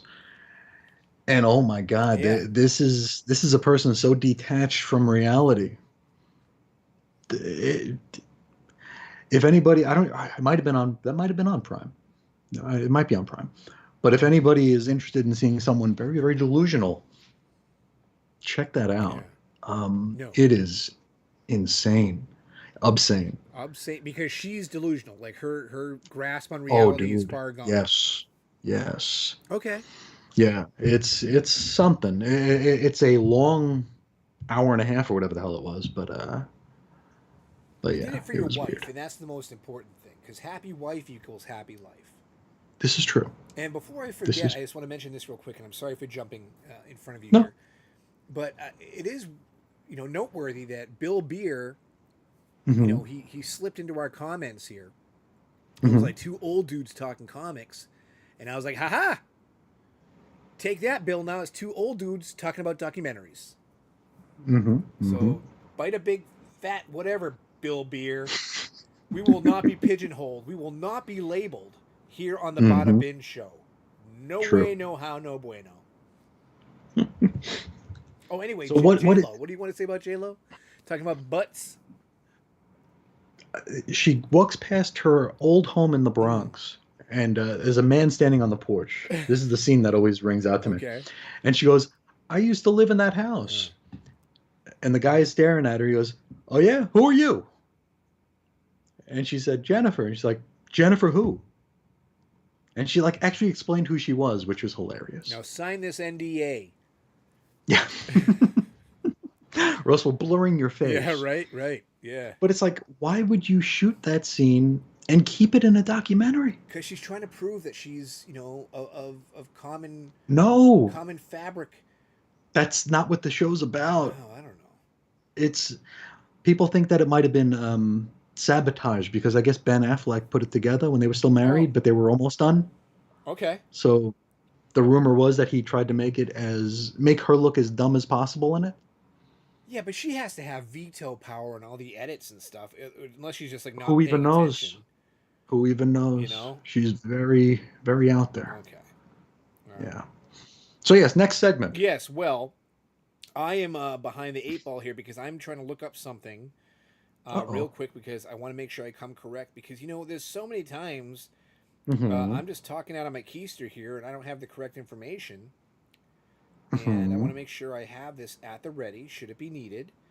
So, let me do a little setup here as I scroll Okay. my life away. Sure, sure, sure. We talked last week free comic book day and the offerings, right? Yeah. Um, okay, I have what I need. Fuel. Now, okay, I was tempted because with my subscription, my mail order subscription, there was an option to, in fact, Include. include Yep. a free comic book day offering, but in a foil variant. Okay. Ew, no, Christ, no. Why? Why would they do such a thing? And I know they've been doing it for years, but I was almost tempted. It was like the Garden of Eden, and the snake was like, "Here, bite this apple, because if you do, you don't need to go outside. You can It's true. stay home." All these other Joe Schmoes, they gotta go venture out to every comic book store and look for this and look for that. You get to stain your underpants, and it's coming directly to your door, albeit you have to suffer the evils of paying for a foil variant of something that's ordinarily for free. The Mm-hmm. temptation. It's a tricky thing, my friend. Now, I didn't pull the Mm-hmm. trigger on it. I didn't add it into my sub or, no, or what have you. And actually, that's what I was looking up because I was trying to see how much it would cost me. With the discount, it would cost me $6.49. That's 35% off cover. I can't do math. That's why I'm YouTubing, live streaming. Um, so you guys can tell me how much it costs full price. But still, that's less than $7 to not have to mix with the society, humanity, who I was just crapping The on, rabble. the rabble earlier with plastic hats, The ham and the eggers. ham and eggers earlier. So, anyway, the question I pose to you now Mm-hmm. is it, in fact, a bad concept or thought to have? To order like a foil variant to know that you're not supporting flippers, but Mm-hmm. you are, in fact, putting your money into a machine that is fairly involved in dastardly deeds. Because Time Warner is the company is producing foil variants of free stuff. Mm-hmm. I was going to say, it's a trick question because there shouldn't be a variant. Okay. I mean, it's a free comic book day thing. The first word of that is free. Well, And yeah. it's the joke that I make is like people who want to support the local comic stores don't realize that the doors are actually open on days that don't start with the word free. And now we're monetizing it. We're incentivizing free books. And they have been doing this for a while now. Right. DCBS actually sent me one a couple of years ago that I didn't order. They sent me the foil variant of Night Terrors #1, or the Night Terrors Free Comic Book Oh, Day. that's a keeper. It is, Oh isn't my it? gosh. I mean, it's a lovely cover. I think it's Jim Lee art on it. It's nice, Mm-hmm. but I mean, I didn't order it for a reason. I didn't need it. I don't like that. I mean, and we've talked about the weird importance or lack of importance on Free Comic Book Day, Right. and how the relevancy is kind of fleeting and sometimes inorganic. This just feels like more of that.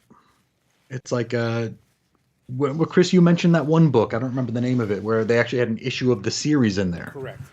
as a Free Comic Book Day offering. It's like, oh, do we want something that rigid? It's like, well, no, we'd like it to matter, but a foil variant of something that you can get for free just doesn't feel like that you have to pay for. Doesn't feel like it adds anything. No, this is absolutely true. There's no argument for me whatsoever. Yeah, I'm of like mind. Yet, how many yeah, times have you paid for something out of convenience? I You know what suppose, I but mean? I mean,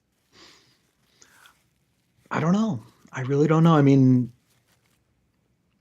as much disdain as I have for Comic Book Day, I still participate Right. because, and the thing of it is I remember to bring my wallet with me, which might put me in a minority of people who go to Free Comic Book Day. I bring my wallet. They actually do take money those days, Surprise. and I buy Yeah. stuff. Because like they're not making anything on the free books. They're paying for the free books. I don't know, I love to but dig, man. I like digging out in the of wild. course, So, any opportunity I get to dig, I'm right. gonna dig. And for the last couple of years, my friend Beto and I, we've gone with my son. We're gonna do it again Hmm. this year. But dude, like, I don't know, man. I don't have any friends or Yeah, family, you're. so You know what? You're a solo.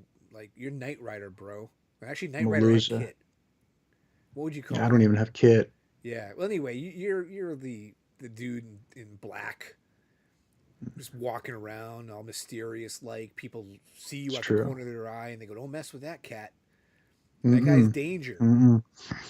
I don't even smoke, but I roll up a pack of cigarettes in my Yeah. sleeve. The Yeah. pheromones that come off of you are just Hmm. like, I whoa. punch every jukebox I walk past, That's right. and just see if it'll go on. It's Yeah, starts playing some pretty Johnny badass. Cash immediately. There's no Hmm. Johnny Cash in there. There is now. No, there is That's now. right.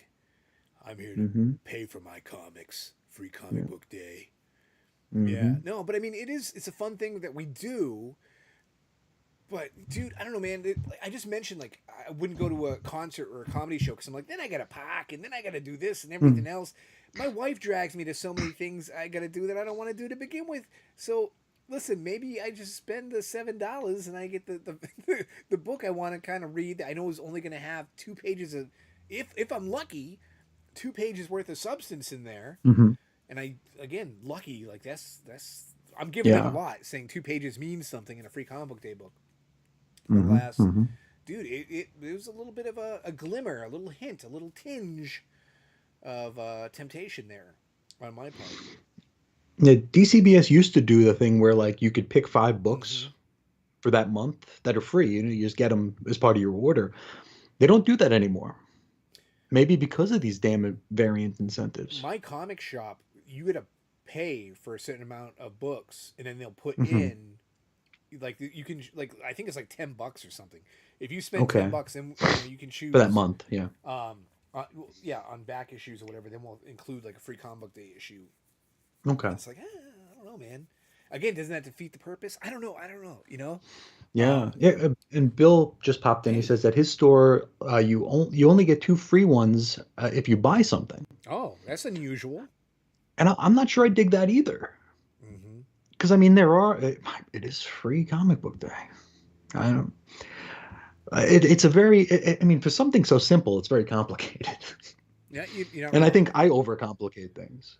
But I don't know. It seems like it should be a hole in one. But I think there's so much of an effort made to turn it into a science of some sort. And it's I don't know, like we talked about, like what does it add to anything? It's like, well, these comic stores get to post pictures of a line outside their door once a year. Mhm. And it's like, but what is it? What does that add? Yeah, I mean, I was talking to my buddy Beto about like this year. I'm like, well, what stores are we gonna Hmm. hit up? Of course, we're gonna hit Awesome Comics. It's like one of our favorite places to dig. I was like, oh, we're definitely not going to Madness this year, for example. Madness sucked. Like, Hmm. um, so this I think you talked about them last year. Madness.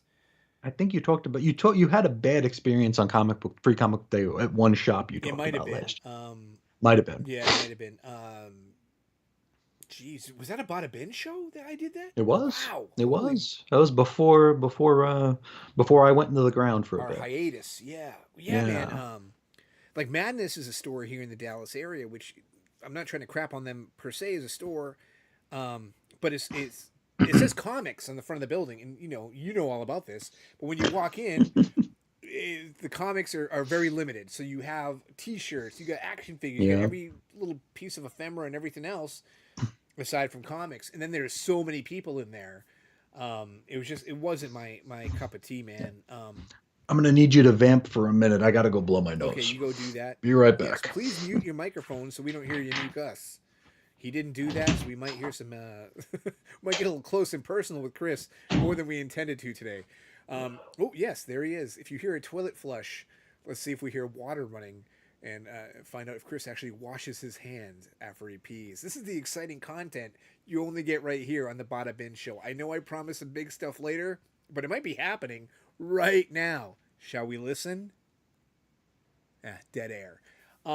So as I was saying, what was I saying about Madness, the comic book shop? Oh, or lack of comics in a place touted as a comic book shop.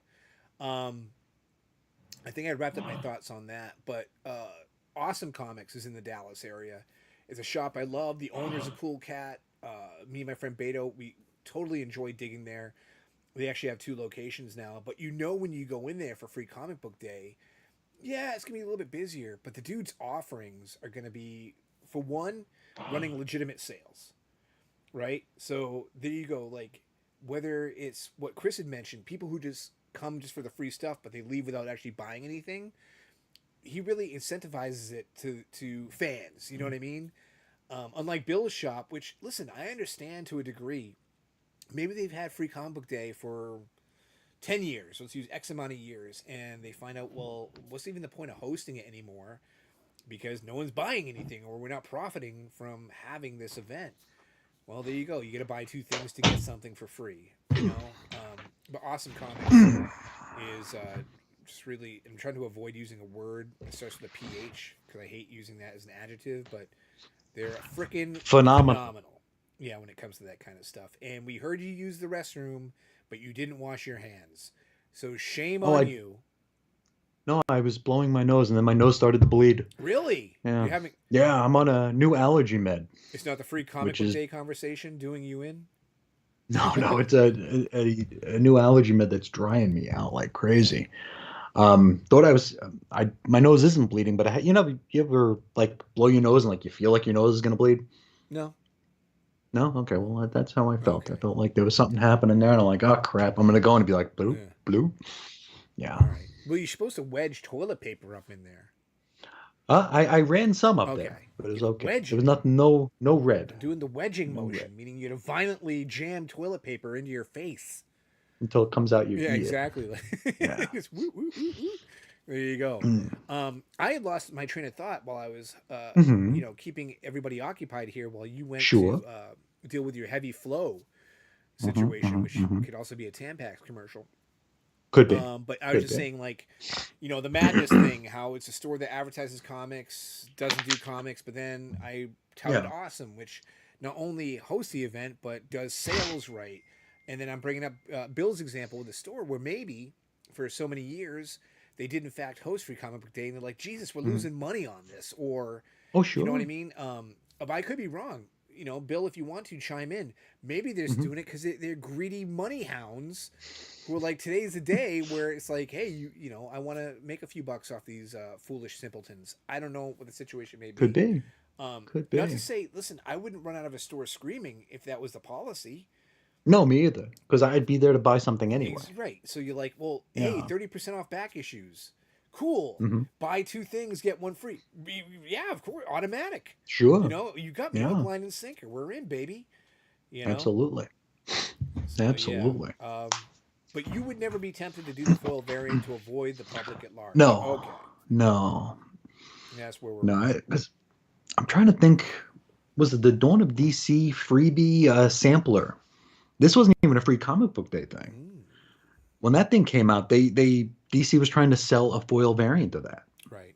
and it was like just the thing that would be up on the counter, just the sampler thing. It's like, why are we trying to do this with everything? I don't know, man.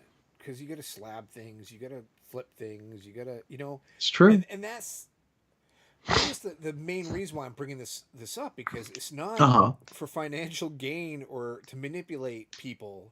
When I No, talk about no. possibly like ordering this freaking foil variant, it's Sure. for avoiding people to Hmm. deny society my presence. Hmm. You know, that's where this Well, where it comes because from. free comic book day, I generally compare it to Christmas Eve mass.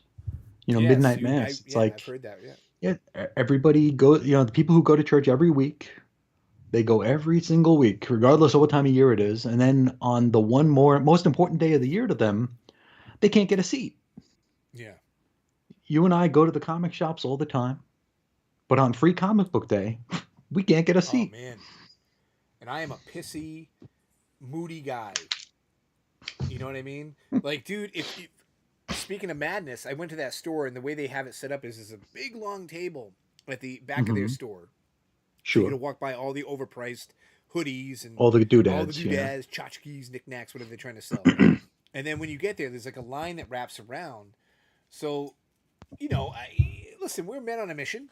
You know what I mean? We know Sure. what we want when we go there. There's no like, finagling or looking around or I'm not sure. Is this the one I want? So when someone in front of you is in line going, yeah, I don't know. And like the line is a gap that starts, right? Hmm. It's like waiting for someone after a red light turns green and they're on their freaking phone. You're like, beep, move it, a Yep. hole. Hmm. Um, Hmm. so you're like, come on, guys, let's keep this churning. You know what I mean? Let's keep Sure. this motor running here. It's not that heavy a decision. No, it isn't.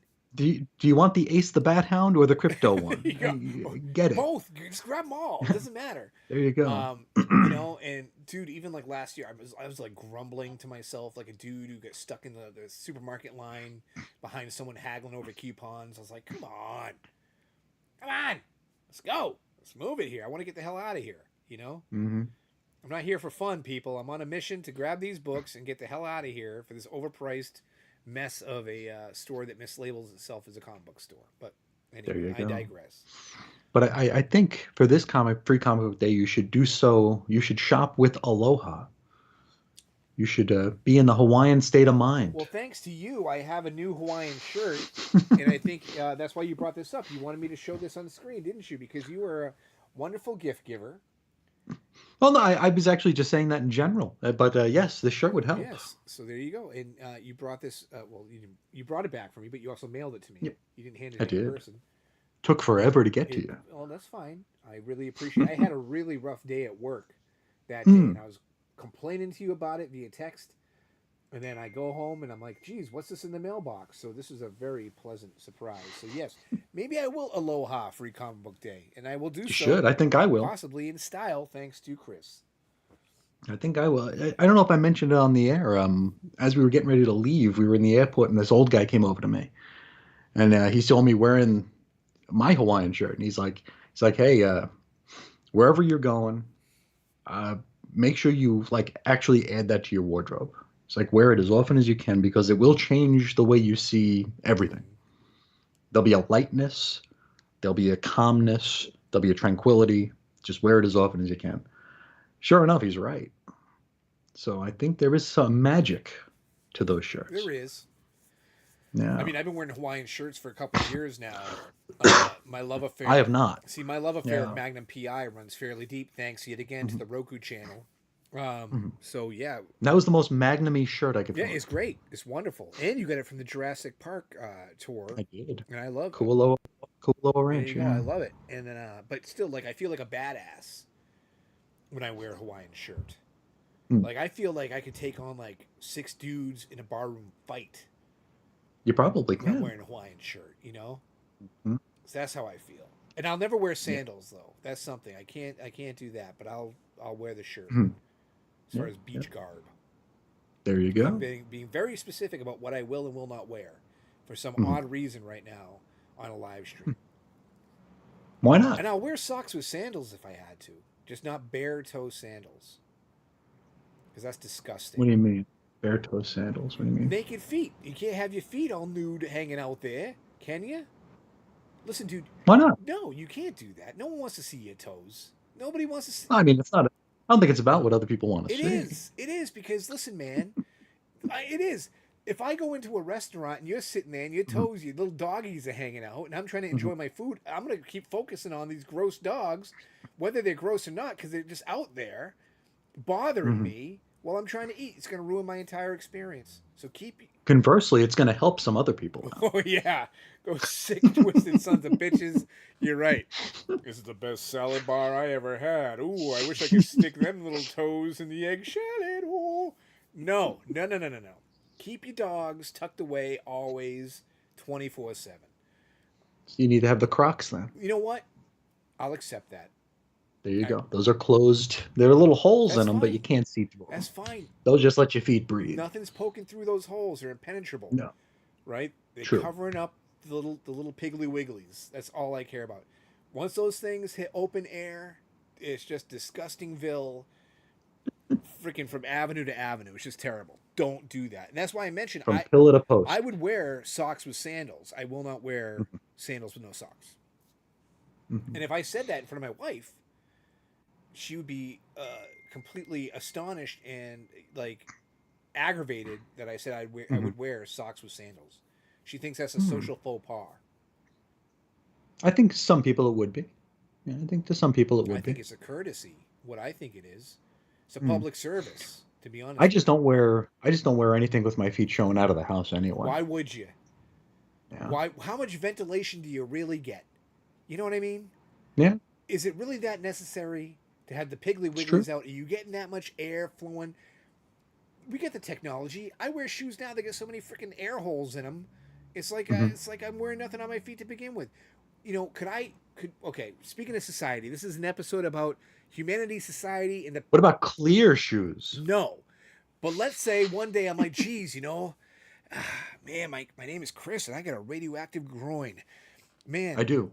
there's some inside baseball for you there. Check out Mm. our past episodes to find out why Chris has a radioactive groin. But it's like, man, I feel really uncomfortable. I'm gonna flop these two little sons of bitches out. I'm just gonna let my balls hang out because you know what? They need a little bit of air. No, my God, you'd be arrested. You would be I would on be. a predator list. Chris Hansen would be Hmm. knocking on your door, asking what you look at on the internet, right? So why? Why should we let any of these things get exposed to any oxygen? No, your toes don't need vitamin D. Your nuts don't need vitamin D. But anyway, let's move Okay.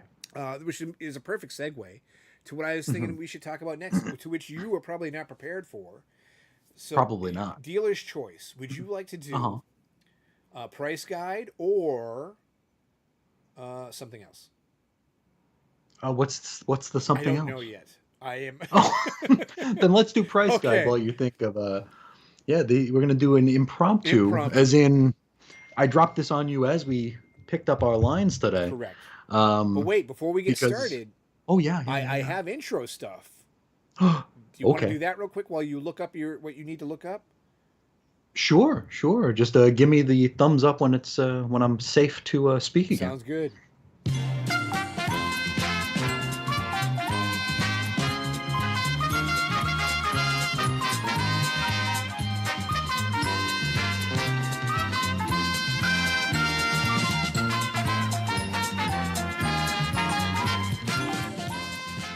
There we go. I had to pretend to sway to the music I couldn't hear. That song slaps. What is It's the it? Price is Right theme song, Oh, guy. I was okay, trying not to okay. say it out loud so I don't get sued.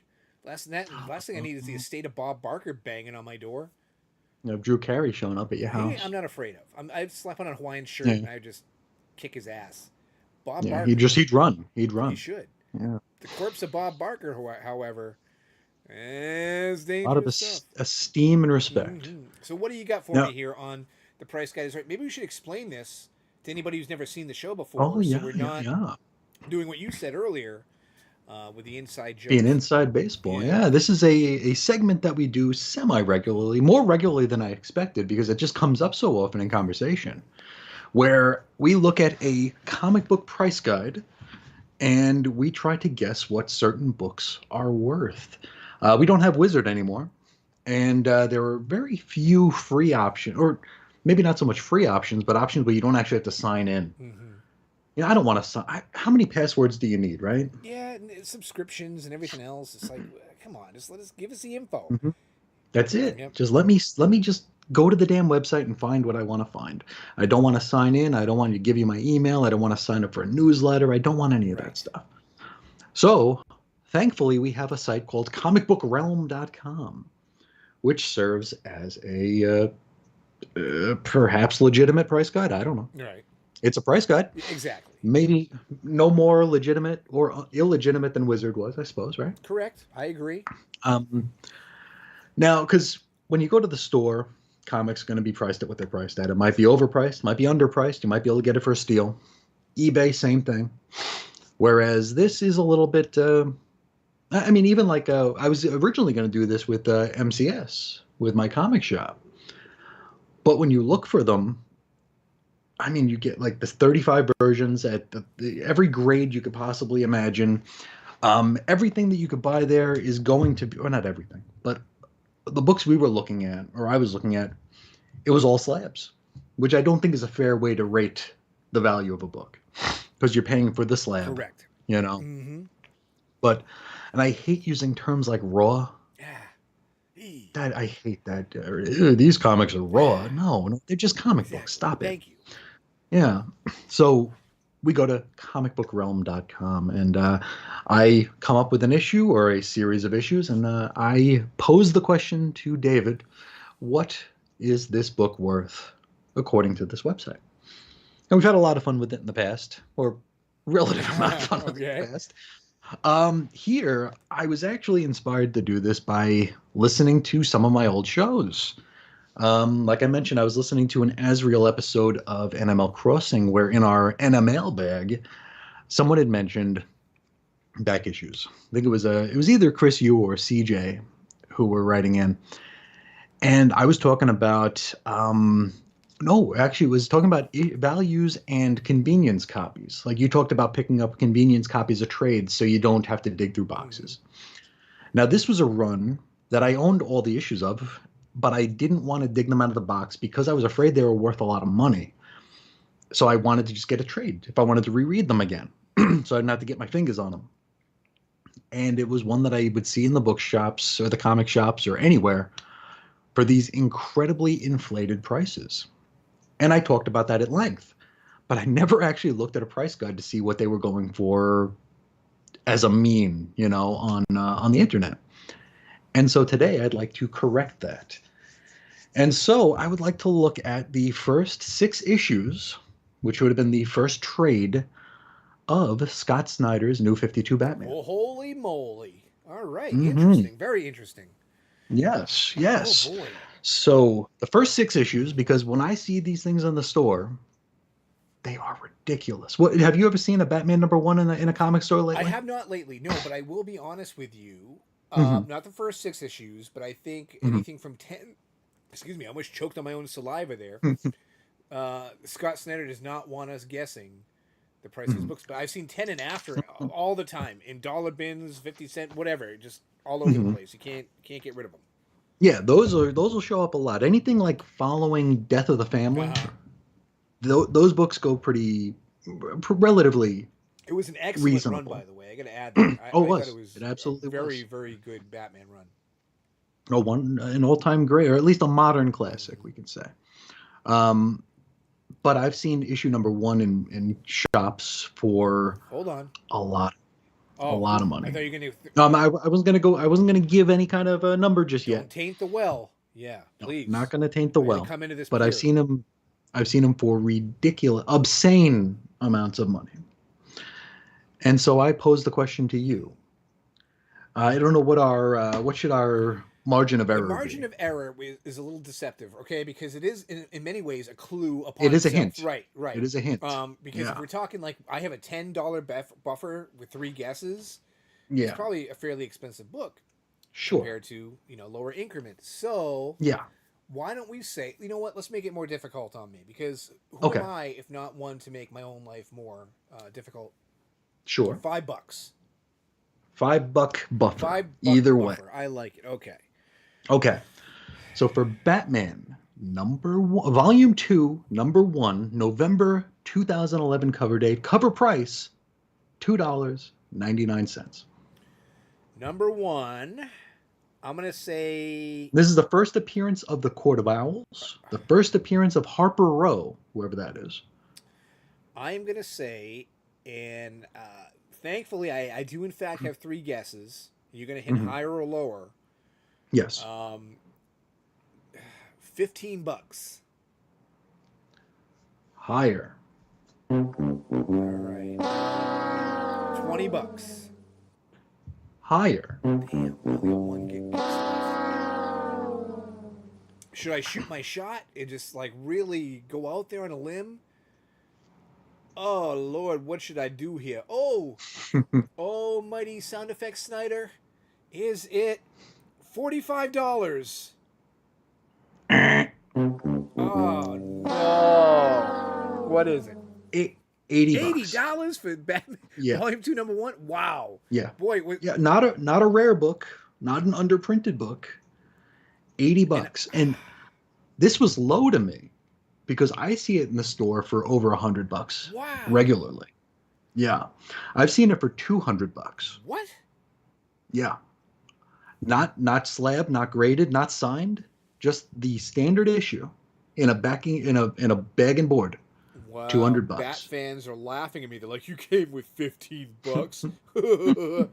Dude, I really thought it'd be No, like a I twenty mean, dollar thing. you couldn't even get the fifth printing of it for $15. Wow, The fifth printing is 35. get out of Dodge. That is Nope. insane to me. Mhm. Like I said, if I saw it for like $20, it kind of like it'd be you know rational sense. It would be like, okay, well, it's not that Mhm. old, and I get it. First appearance of Court of Owls, but Yeah. I don't know, man. Wow. All right, so we're gonna go on to number two Let's see. now, and I really Hold gotta on just a sec reset here. my Just a sec expectations. here. Yeah. I'm going to go to Mm. our friends at eBay here. Oh. And we'll look at, let's see here, sold items. Okay. This is Batman. Okay. Batman number one. It's going to show. Well, Kingdom Come. I'm not asking for Kingdom Come, you asshole. Batman number one, Snyder. No. Wait. Why can't I find it on eBay? It's the moment you come on the Bada Bin show and try to use the internet, things go haywire. I mean, really? The internet Wow. is against us. They hate us because they ain't us. Don't you understand, Chris? It's It's true. not a tool, it's It's your true. enemy. That's what's going on here. Let's see. Here's a graded one. 9.8, $200. I'm willing to bet Uh, there's so many 9.8s of that book. oh, ridiculous. I, Yeah. I am willing to bet. Holy moly. Actually, I can do a little research of my own. It's not all about you, my friend. Sure. I This is I will true. find the consensus, the CGC consensus. Mm-hmm. But anyway, are we going to go on to issue two? Am I going this, Yes. in order or what? Yeah, let's do number two.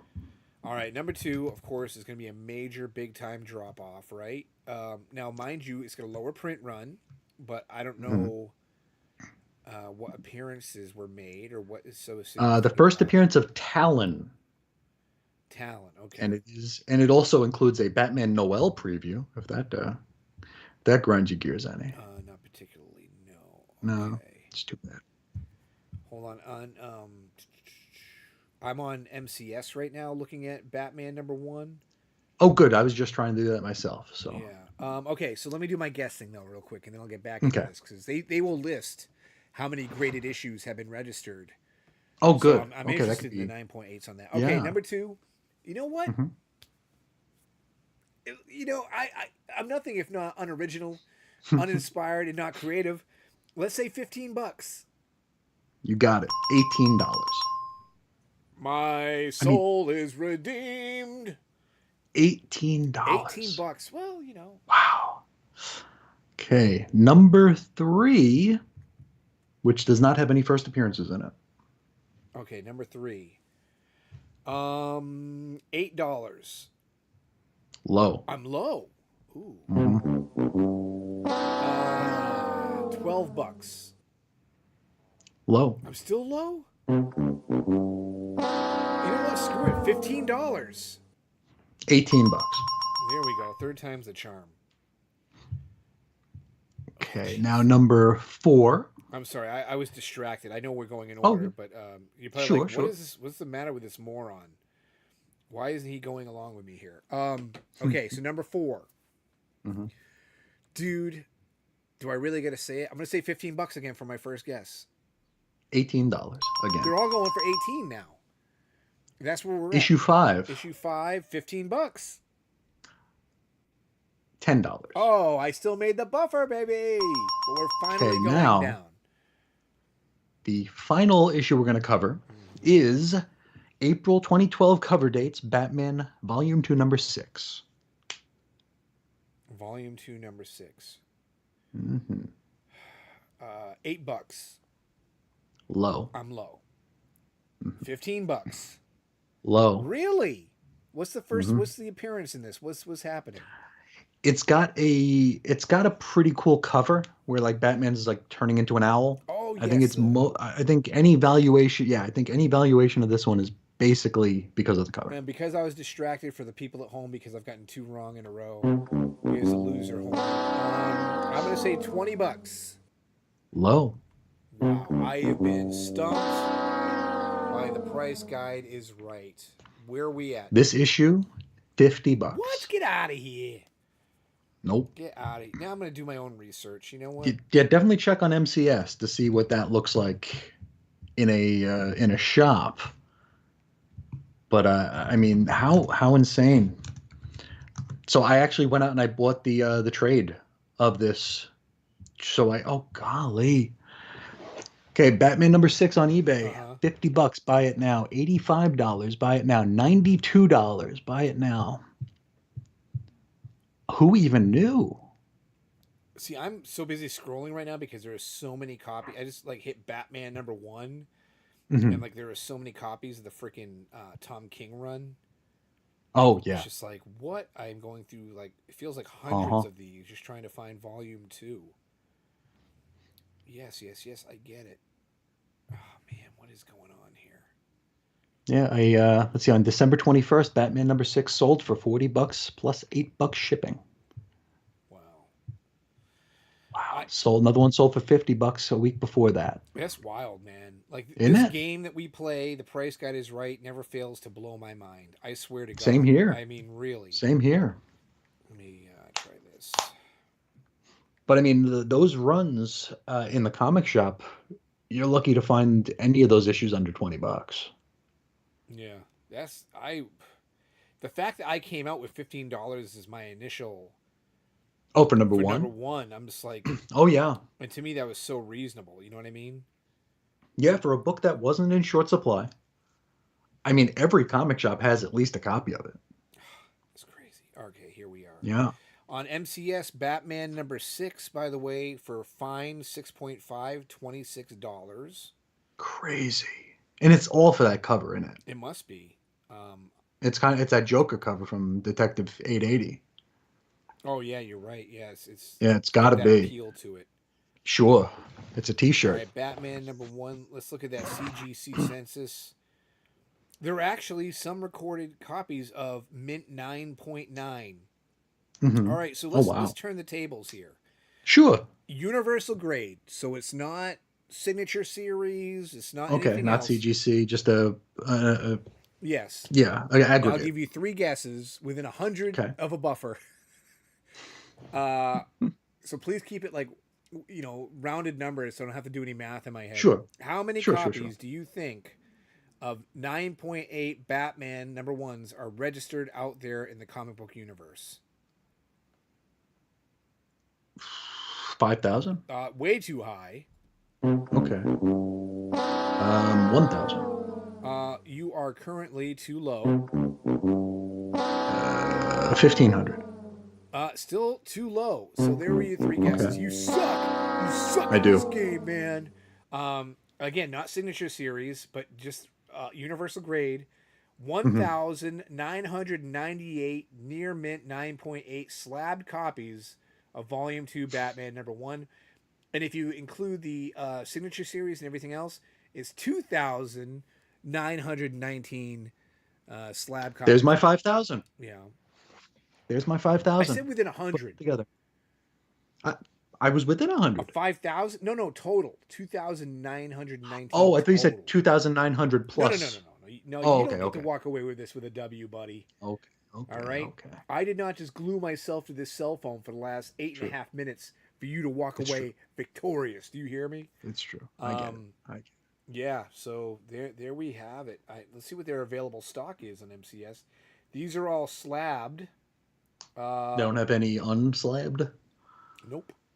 First printing, no, no, no. And the cheapest one they have, CGC 9.4, $100. So Mm-hmm. there you go. It can all be yours if the price guide is right.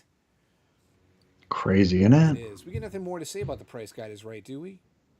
I'm actually scrolling through the rest of the Snyder run just to see if there's any other weird That you anomalies. want to kind of quiz me on?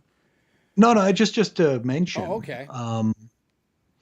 Yeah, there are some anomalies here. There are some that are like Mm-hmm. $12. Like issue 28 is $12 for some reason. What is it? Why? Oh, first appearance of Harper Row as Bluebird. Okay. That was like a fan Great. creation, right? I have I no think idea. so. I think that was submitted to Mr. Snyder. Yeah, I have no idea. Issue 37 is $10. Oh, it's got the Joker holding in his face. But yeah, yeah, that's the one. Holy smokes, there's a lot of issue 50s out there.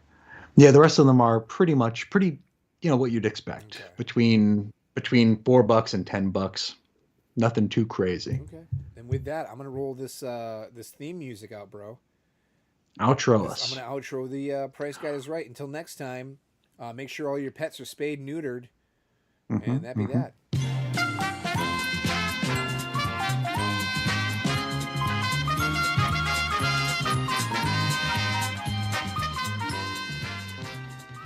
So yeah, that was fun. Hmm. Showed what kind of Hmm. idiot I am. If I ever went to go haggle at a comic shop, I'd be like, $15 for #1, man. So I'm willing to pay. You know? I mean, you wouldn't even have enough money for Detective Comics Volume 2, number one. Really? Why was that going? I already rolled the credit, man. That's fine. It's $30. No $30? guesses. $30. Yeah. $30?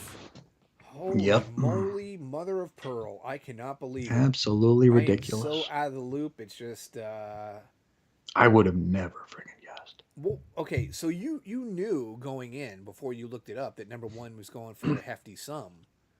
Yeah. I was surprised at how low it was. Okay. Yeah. What do you think would be fair? What is a fair price for you? For Batman number one? Volume 2 #1, Um, yes. but yeah. I 25 Okay. maybe. I can see that too. Yeah. Yeah, I mean, getting close or into the triple digits, that's kind of ridiculous. Yeah, it's wild. Yeah, Wild. I would like yeah. people to if you're seeing this show now or Hmm. in the future and you own a copy, if you ever had to buy your copy after the After the after fact. the fact, write Hmm. badabinshow@gmail.com, and if you don't mind, let Yes. us know what you paid for it. I'm Yeah. Oh curious yeah. what you paid for Batman Volume 2 #1 because I'm sure there's a lot of people who might have missed it the first time around. And then, Sure. here's the thing, right? How many times have I said hype machine this episode? Quite a few. Hmm. But It's a thing here's though. the deal. The book backed it up. The book was Yeah. Oh, friggin' that was a great. great book. Yeah. So I'm sure there's some people who are like, yeah, I'm not really interested in it. And then after we're like, dude, this is actually legitimately good. Like maybe I Hmm. picked up the trade or what have you. I want #1. I want that Yeah. copy in my hand. So yeah, you never know. Anyway, You never know. you never know. So email us and let us know. That's what I'm asking for. Please. Yes, Yes. indeed. Um, so with that, Mhm. you got some big news. You really do. I don't know if I want to get into that yet, though. Do you want to do your Okay. big Okay. news, or do you want to bada babble, or what do you think we should do? Well, the last segment we did was mine, so you pick. Oh, I get to choose. Sure. Um, like I said, this other one is a big deal. I cannot stress how big it is. I am Mm-hmm. shimming Mm-hmm. in my seat, moving at unknown speeds. I was looking for the flash trade to be like, yes, I am one with the You Speed know, Force. gonna vibrate through Yeah, it. I give the floor. You're just gonna see my hat. Poof! Mm-hmm. It's gonna be floating in the air. Um, you know what? Let's bada babble. What do you say? Let's Okie get into some dokie. email correspondence. I just begged the audience to write us about Batman #1, and we are lucky enough to have such a devoted viewer, such as Chris Yu, who writes us Absolutely. each and every week to let us know what is up with what's going down. Mm-hmm. Alrighty. He says, "Hello, the Bada Show. I saw Dave's teaser for this week's episode on the Instagram and was intrigued by his promise of an under the sea theme to the Whoa, episode. promises? I don't do that. No, no, no, no, You no. made a sacred vow. Okay, that's Sacred vow. It applicable. was an oath, Mm-hmm. blood oath, Sure.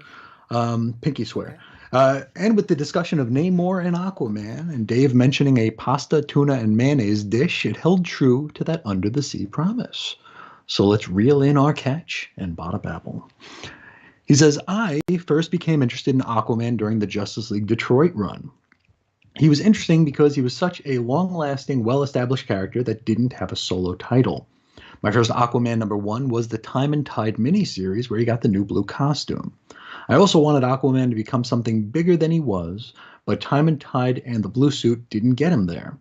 I think I bought just about every Aquaman and Aquaman related title from there on out. Atlantis Chronicles was an interesting World of Krypton like tale of the history of Atlantis from before it sank up to Aquaman's birth.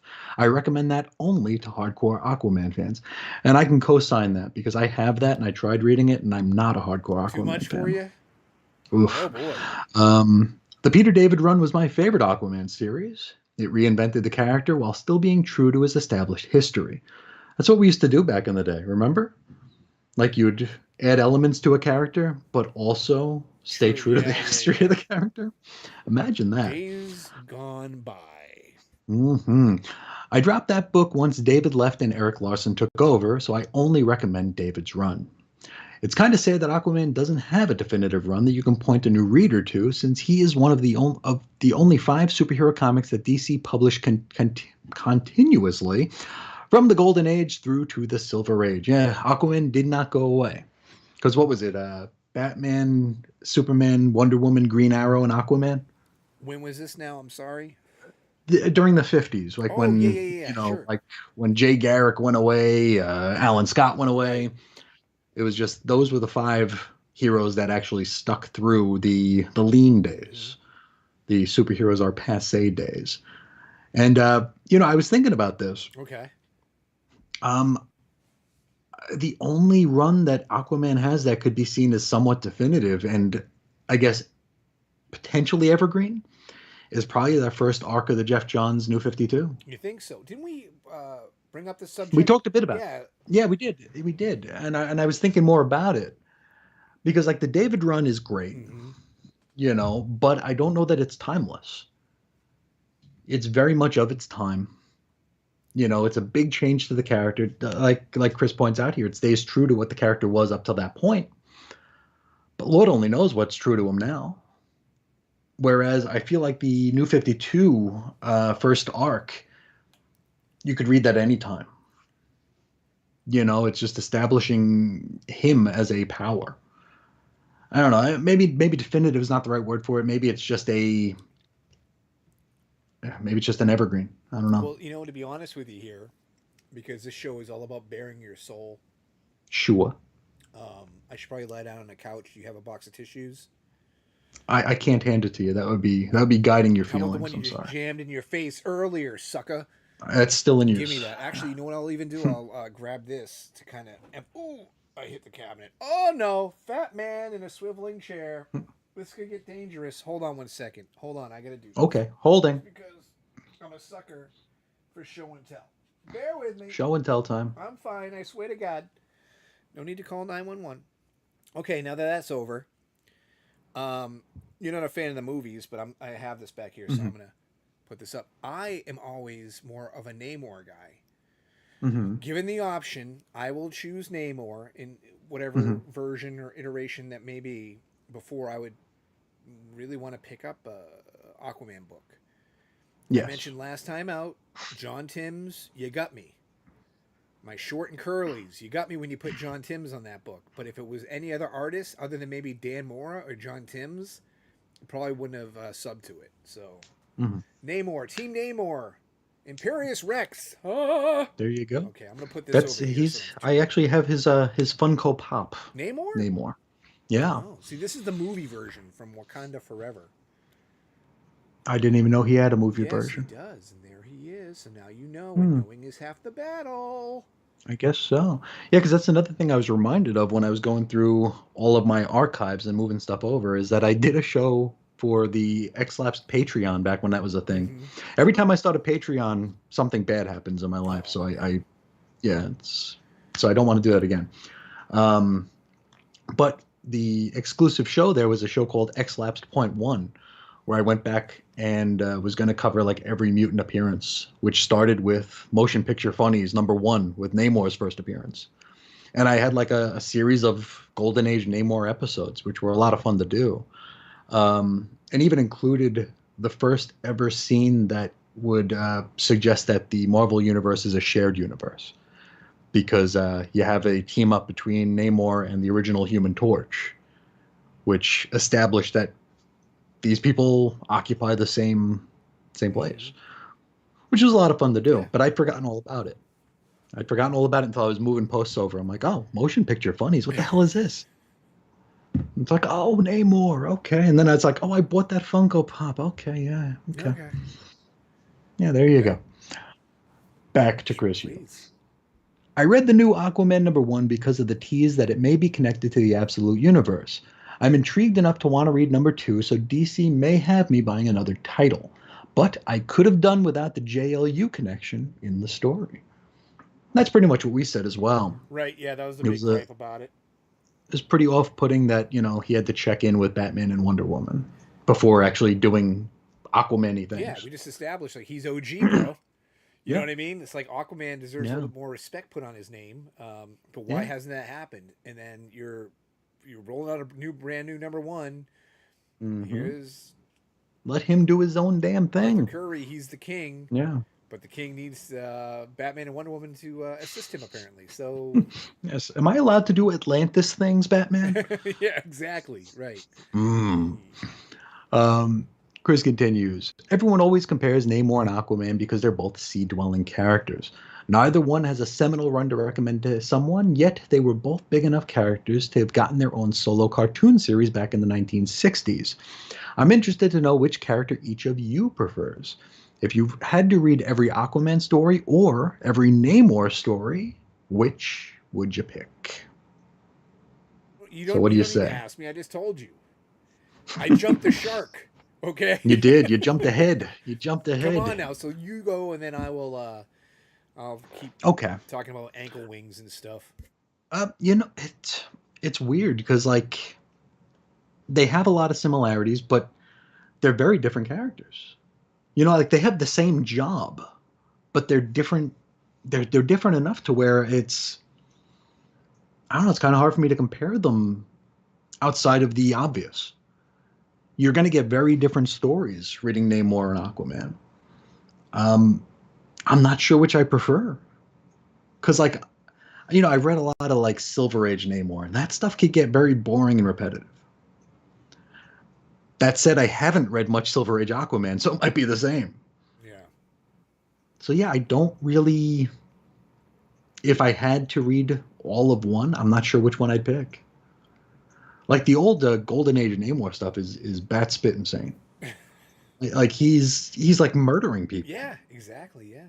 I mean, he's a villain, and it's a lot of fun because he's also an asshole. I was gonna say he's like an anti-hero essentially. like the one of the breaking the mold Mhm. kind. Um, I guess I'd probably go Namor. Yeah, I think Namor is far more interesting. He's less Yeah, vanilla, if you would, and I true. think what you just mentioned with the Golden Age, and his Yeah, runs. Now, mind you, there was a Namor run. I want to say it was like 2005 or six, or the Bill Jemas one. was that the one where he's a very soft looking? He was young. Yeah, he looks like a Yeah, teenager or it whatever. was Sal LaRocca and I Bill I Jemas. didn't read any of that, so I can't testify to it. I just remember Yeah. looking at it and feeling like put off by it. Hmm. It's like young Lobo, young sexy Lobo. Who's here for that? But I think it was supposed to be like before Namor was I Namor. dig. It was like him as a And, kid. and listen, Yeah, they Jason Aaron is doing that currently in his run, his limited sure. series. And back then, Namor is a dick. You know what I Yeah. mean? Like he's a jerk, Oh yeah. and Hmm. I like that about him. I like the arrogance in the John Byrne run. Good Hmm. lord, and it makes a lot of sense why he would be a. Burns a method writer. I understand, but he's okay. But he makes him Lex Luthor. Then in many Yeah. ways in Oh his yeah. run, where he's a business tycoon, and it makes sense why he would be. Hmm. Sure. Um, Even in the pages of Fantastic Four when they brought Namor back, he's a villain. So He was great in X-Men too. there you go. Like this, I Yeah. think. Okay, and again, we are speaking of from a place where I am not the most knowledgeable human being, so I apologize to any Aquaman fans out there who are listening to this or watching. Going Let's talk Aquaman. exactly, who are going, Dave, you are not qualified to be Hmm. discussing Aquaman. You don't know enough about Aquaman. Hmm. But for me, Aquaman is the guy that you invite to the kids' parties to entertain the children. Behind locked doors, you want Namor coming in because you're down for some kinky shit. You know what I mean? That's the difference. There you go. Mm-hmm. And how? Chris continues. Okay. I'm thoroughly enjoying the JSA series. All of the Easter eggs make the book feel like home. Seeing Surtur restrained in the underworld makes me think of the last days of the Justice Society one shot from the days just after Crisis. Seeing the Demons 3 took me back to the Silver and Bronze Age JLA stories. This book works very well on a surface level, but contains so much more depth for longtime JSA fans. And the best thing is, it feels like its own book without having to be connected to JLU at all. And I'll agree. I'm having fun with it. My connection with the JSA is, I don't know. I love the '90s stuff. The late '90s. The was it Goyer and Johns, and everything after that. The Bronze Age stuff I have a smattering of. It doesn't really feel like home to me, but I do like what they're doing so far, and the fact that it is kind of its own thing is kind of a plus and minus, because it's like you don't have to worry about the JLU stuff, but it's like almost where you're thinking, if it's not connecting, then is it important? Okay. It's like kind of like we've been broken by the machine, the hype machine. Okay. There we go. Ding, ding, Where ding. Another we nickel. exactly Yeah. where like we see these also ran books, whether we like them or not, as not mattering as much, because there isn't a never-ending circle jerk around them. Right. And I don't know, maybe we're we're very Pavlovian in our pursuit of entertainment. I don't know if I've mentioned this before, and I probably have because we've talked about JSA a fair amount on this program. Mhm. But like the franchises we talk about that we don't want to read because they're just too much Daunting. daunting, like Legion. Okay, another thing, we should get a nickel for every time we bring up Legion. Sure. But like JSA isn't that intimidating or that to that level. I think in my mind, it's just some Hmm. really convoluted like story where you just feel like there's no entry point, there's no accessibility. Hmm. But it definitely has fabric of that. You know what I mean? I think in some ways because these are heavily established characters that have been around for a long time. Sure. Um, and I don't think the JSA run that I collected was that Jeff John one's the most recent one, and I don't think it really helped. That one was different. Yeah, that one was a toughie. Because I mean, John's during Doomsday Clock, he was doing this stuff with the JSA. Mm-hmm. Is it the same JSA that's in that book? As far as I know. Maybe, maybe not, because I know like he had like Saturn Girl in Doomsday Clock, but then that Saturn Girl was written out of history because it didn't jive with what Bendis was doing. Yeah, you're right. I But don't. then they had the Justice Society show up in Justice League, I think, and that was another Bendis thing. Maybe Snyder at that point. But I don't remember. Was Saturn Girl in his run of JSA, his most recent one? I don't think she was. I think it was a different It Saturn might have Girl. been. I don't know. I Yeah. like again because I've read it, but how much of it did I Yeah. actually retain? It just wasn't. Okay, it wasn't palatable to the point where it's like an easy access point to get someone interested in the Mm. JSA. You know what I mean? Yeah. And of course, it was always late, so it makes your memory even more Also foggy. true. Also Did this true. happen? Did this not happen? I don't know. I had to wait 6 issues between issues 9 and 10. I don't know. Exactly. So yeah. So it was good to hear that both you and Chris like this new Mhm. book. And I had a bad taste in my mouth, even though I was willing to jump in on the Jeff Johns most recent thing. I wasn't going to do the Jeff Lemire book. I Sure, just sure. wasn't gonna buy it. I'm like, this is just But if you're looking for a good jumping on point, this trade here, yes, yeah, yeah, from what was it, 98 or yeah. so. This is some good stuff. This is what I started with Mm-hmm. when because I didn't know these characters. I was growing up a wizard kid, um, in mid 1992 when they have like Justice Society of America #1. It's like, oh my god, I got to get that. That's going to be worth a ton of money. Right. The Mike Parabeck art. Yeah. Um, and like I read it and I'm like, why is the Flash old? Why is Green Lantern not, why does Green Lantern have blonde hair? What is going on here? I couldn't glom onto it. It wasn't until reading JSA, the I think this is it David Goya Yes, I believe it is of or James James Robinson Robinson. I say and Goyer. David You're Goya. right. Goyer. Yes. Yeah, Yes. yeah. So this is before Johns even came on, but that's where I fell in love with that crew. And the new book, it's not the same because they're tying in things like Infinity Inc. and like Jade is much more prominent in this run than she was in this, but it's good. It's good. Okay. Well, Yeah. we'll see. I mean, I told you I might be jumping in on Green Arrow due to Hmm. your recommendation, and now I get a double dose of Chris telling me I might have missed the Maybe. boat on the new JSA. So we'll go Potentially. as far as my Potentially. wallet's willing to let me go. There you How's that go. There sound? you go. Or maybe on Free Comic Book Day you'll find it for $1. There, I You never I know. like that a You lot. probably will. Yes. Um, back to Chris Yes, here. please. The main JLU title is not wowing me. I don't care about the all-powerful, never-before-seen villains of the story. Mm-hmm. The villains are overpowered because the JLU is overpowered. Yes. And they have to be shown at a disadvantage so they can rise up to defeat their opponents. I would much rather read about an underpowered Justice League Detroit overcoming Despero than the all-powerful JLU overcoming their faceless, even more powerful, never-before-seen adversaries. At least we get an editor's note that Airwave was part of the Stargirl The Lost Children miniseries. I had totally forgotten that, and I read all of that Here we series. go. Case in point. Thank you Yep. very much. Yes. Yep. Yeah.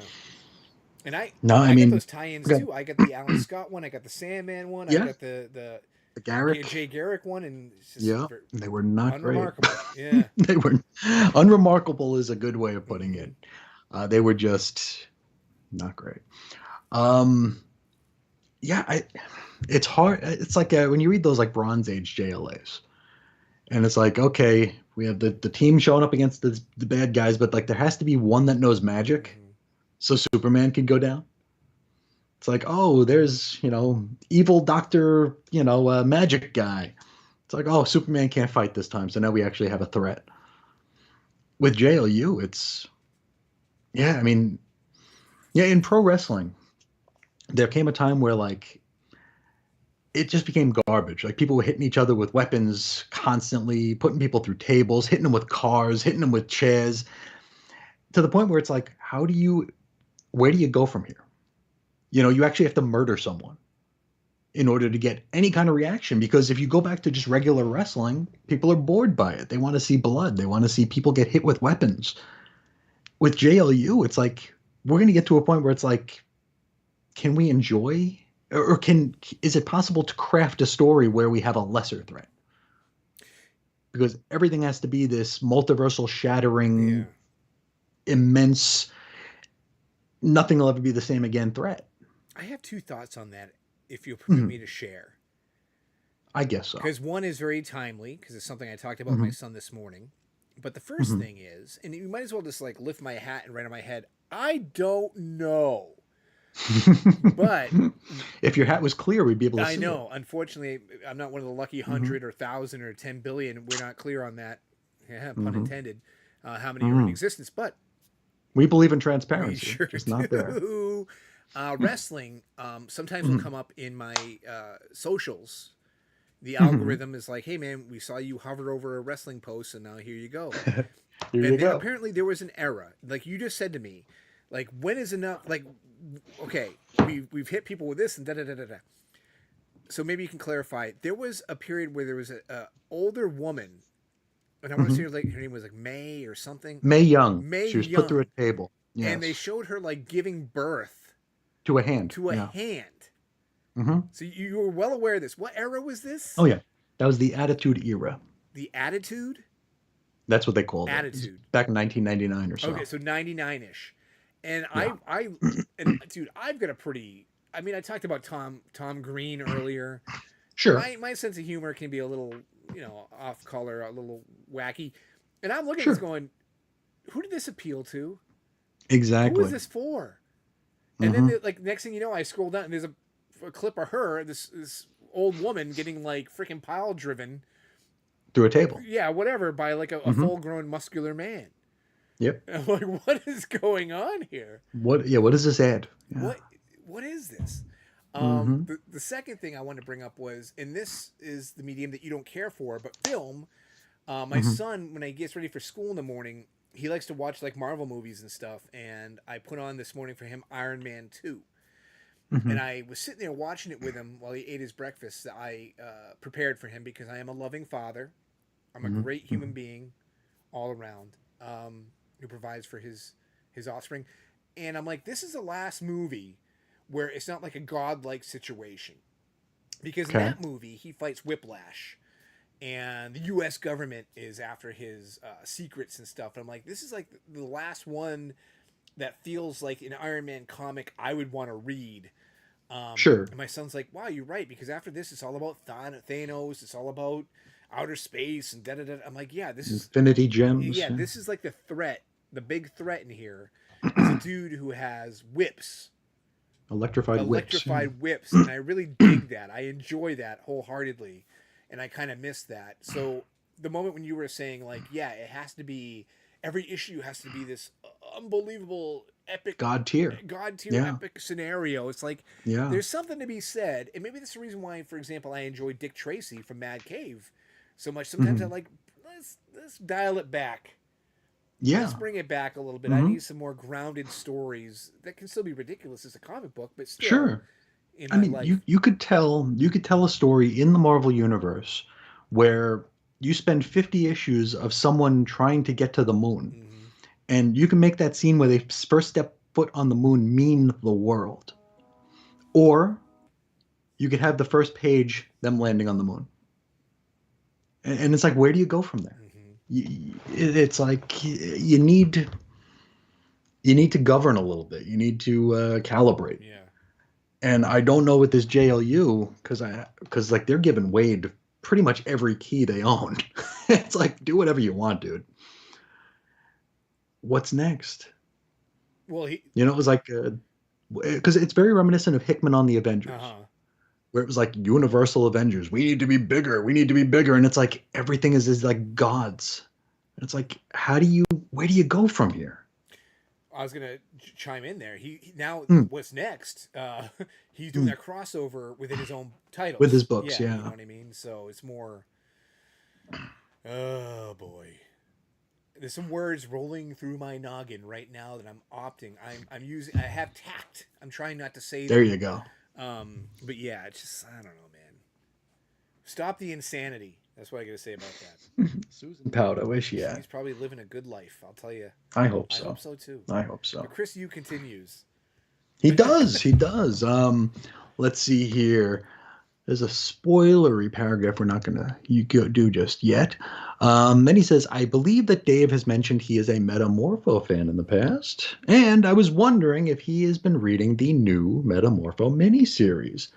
I know he doesn't care for the writer of the series, but it is a fun homage to the Silver Age Bob Haney Metamorpho series, and I recommend it, Daddy-O. Yeah, little Ramona Fredone, little zany Mm. Bob Haney. Um, no, I am not reading it, and I was, Why?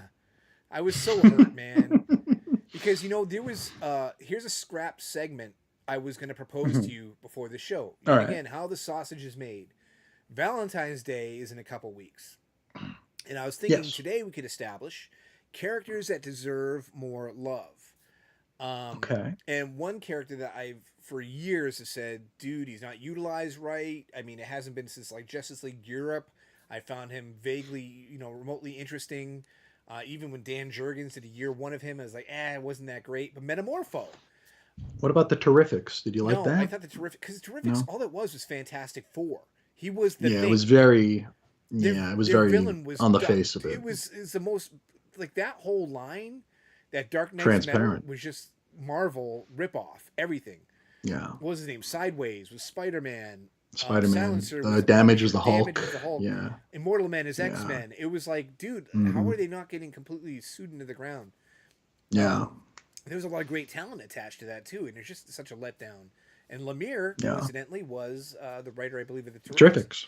No, Yeah. Terrifics was not my cup of tea. But dude, when I found out there's a new Metamorpho series coming, and I like Steve Lieber as an artist, when I found out who was writing it, I said, why are they doing this to me?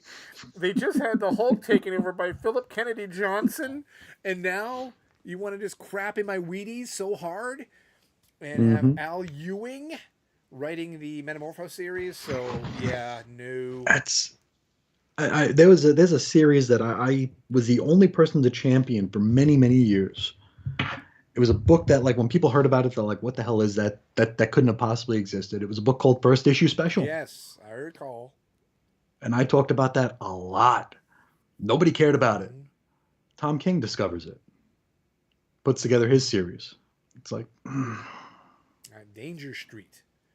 mm-hmm. Yeah, that was a swift kick in the nuts. Yeah, yeah, You should have been yeah. like, "Hold But on, Tom. Let me. It's really hot in my groin. Let me pull these out before you slap a boot on." And I actually, the date that was announced, I put out a very passive aggressive tweet, and I was like, "Oh, I guess we're allowed to care about this now." And Tom King retweeted it. yeah, oops, hello, Yeah, oh yay, yeah. yeah. But anyway, yeah, that's where we're at. Thanks for bringing down the mood, Chris. You look at it. Me I and you know have it. nothing left to say. We're both like, "Yep, yeah, all right. Well, that does it for today's Metamorpho. show." Yeah. Oh, What? but to actually go back a paragraph Mm. here, when Chris was talking about an underpowered Justice League, Yeah. that's kind of how I like my league. Maybe that's just the Marvel kid in me, where like the Avengers could get their butts kicked. Yeah. You had that whole Under Siege story that Stern did, which was just Oh, amazing. that was great. Yeah. Oh, dude. And I mean, there were some Jarvis. powerhouses on that team, Yeah. but they were getting their asses kicked by the wrecking crew. It's like these jabrones from the circus, The Masters of Evil. The Masters of Evil. Was it the Masters of Evil, or was they're it the one Wrecking who Crew? went into the Avengers mansion and roughed up During Jarvis, Siege. and that was Okay. like some really good stuff. And that was Yeah. was that Tom Palmer art or just inking? I don't remember. I don't, All I know, I think it was Stern, yeah, but I don't remember who you got drew Dr. it. Druid on the team. I mean, come on now. But like thinking of the JLD, Justice League Detroit. One of the things that I get so annoyed with is like people writing off the whole Giffen DeMatteis thing as just being wahaha. And it's like, no, there was so much more to that. Because Despero came there too. And like that was the whole like it's like this funny sitcom team. Oh my God, they're dying. They're getting destroyed. Yeah. And it was like the new take on Despero. It was like this big hulking Despero instead of like the weird, chess playing one. Right. Yeah. Yeah, the seahorse face one, Or the starfish. Yeah, but he had the neck piece. It was like, how do you even sit in a car? Well, what do you do? How do you maneuver with that thing on? Yeah. But I mean, the underpowered team actually having to come back and realize, oh wow, this is an actual threat, Mm, and having to actually step to it. There's something to be said for that, and we just don't. It's like they're afraid to make the teams look weak now. yeah, yeah, you're right. You're right. I mean, how many times have I Yeah, complained about Batman in right. that same vein? I mean, just Because could there be a Nightfall right now? Could there have been a Nightfall story now? Like, can Batman be shown as being fallible? I don't know. mm. Could you, and back to Avengers, could you have Yeah. a 50-year-old superhero with male pattern baldness, wearing a onesie PJs, join the Avengers? Oh Because that's no. who you No, get. there wouldn't be a there wouldn't be a Gilgamesh, there wouldn't be a Dr. Druid, there wouldn't be a D-Man. Yeah, well, I Yeah. think There wouldn't be Rage. Doctor Druid though takes the cake as far as like the design. You know what I mean? No, he's terrible. Yeah. Like who do we get on the team? Oh, we get the Wasp, we get this, we got Captain America, we get We got this cab yeah, driver. yeah, exactly, right. What if we model a character after my uncle? Um, After Thanksgiving dinner with his button he's unbuttoned. unemployed. Yep. Yeah, he's too cheap to buy a toupee, and he often runs around in his long john screaming And about. he doesn't own an iron. Yeah, Yeah. exactly. Sold, Doctor Druid, baby. That's what Do we it got. up. All right, But yeah, that is our Bada Babble. here we go. He didn't mention anybody in my family. He didn't No, this not time. today. Oh, Chris, Well, let me you let me go back to I can go back to last week's episode and see if there's anything in our please, comments. Chris, you. How All dare right, you? let's do it here. Let me get in there here. I What am. it I have. was episode 23, Yeah, right? and I get an Yes. itchy finger here. Okay. Waiting to perform a task that I have just set up, and you just let me down. Okay, I'm gonna start here at the bottom of the list Yeah. here. It says, I thought Booster Gold was going to be the Pandora of the Absolute Universe showing up in the background of every story. I'm glad they didn't do that. Amen, brother. Yeah, you remember Pandora, right? Yeah, that's the place where the Navi live in James Mm. Cameron's Avatar. Oh, I Jake don't know about Sully, that. he actually is a human with an avatar body of the Navi. Oh wait, you talking about something different? I am. I'm talking Ah, about a box. yeah, Pandora's box. That silly old thing. Hmm. Yes. Okay. And how refreshing was it to see Pandora die in the first issue in that DC Rebirth special? Oh, geez. As refreshing as the fourth pump on a slush puppy. Cherry There you flavor. go. Let's see here. Chris says, is Claremont still being paid by Marvel to not write for other companies? I think so. He's just showing up, But man. then, Hey, who yeah, invited this guy? I don't know, but he's got a typewriter. Like, I wonder if he's got like the emeritus title. It's like writer emeritus yeah, right. until the day you pass. Did Dave's son get the Invisible Woman Malice skin from Marvel Rivals? Oh, that's not PG, buddy. That's dicey, isn't it? Yeah, that's too hot for TV. What are you kidding me? Hmm. Get out of here, sicko. Batman has become the firestorm guy of the DC universe. Every hero has to ask his permission before they can go save the world. Indeed. It's true. They used to draw covers that made you want to open up that issue to see what the story behind the cover was. The Terra Man Action Comics cover does that to me now.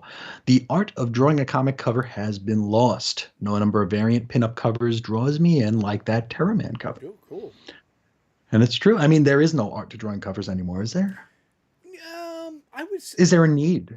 yes, yes. I do think there is a need. I will be the contrarian here Hmm. and say yes Hmm. because there are certain artists out there who specifically do covers who are very talented, Sure. like Nick Bradshaw. Even Hmm. though I did say he's the illegitimate love child of like Art Adams or something, because you could like compare Hmm. their styles, but still, when you see it, it's a joy, it's a delight. Sure. Dan Moore, for example, does covers on books like World's Finest that he doesn't even draw the interiors on anymore because it's such a Sure. draw. So I can see certain cover images having appeal. Does it matter in context of the story? Absolutely not. But when did they ever? You know what I mean? Well, just is there an art to drawing a cover? Like back in the day, whether they were related to the story 100% or not, and maybe this is just maybe I'm conflating discussions here where like the Dan Moore covers are nice, but could you tell what issue it is looking at it? Like could you look at a cover and be like, "Oh, that's World's Finest number 18." Probably not, because they probably all look very, very similar.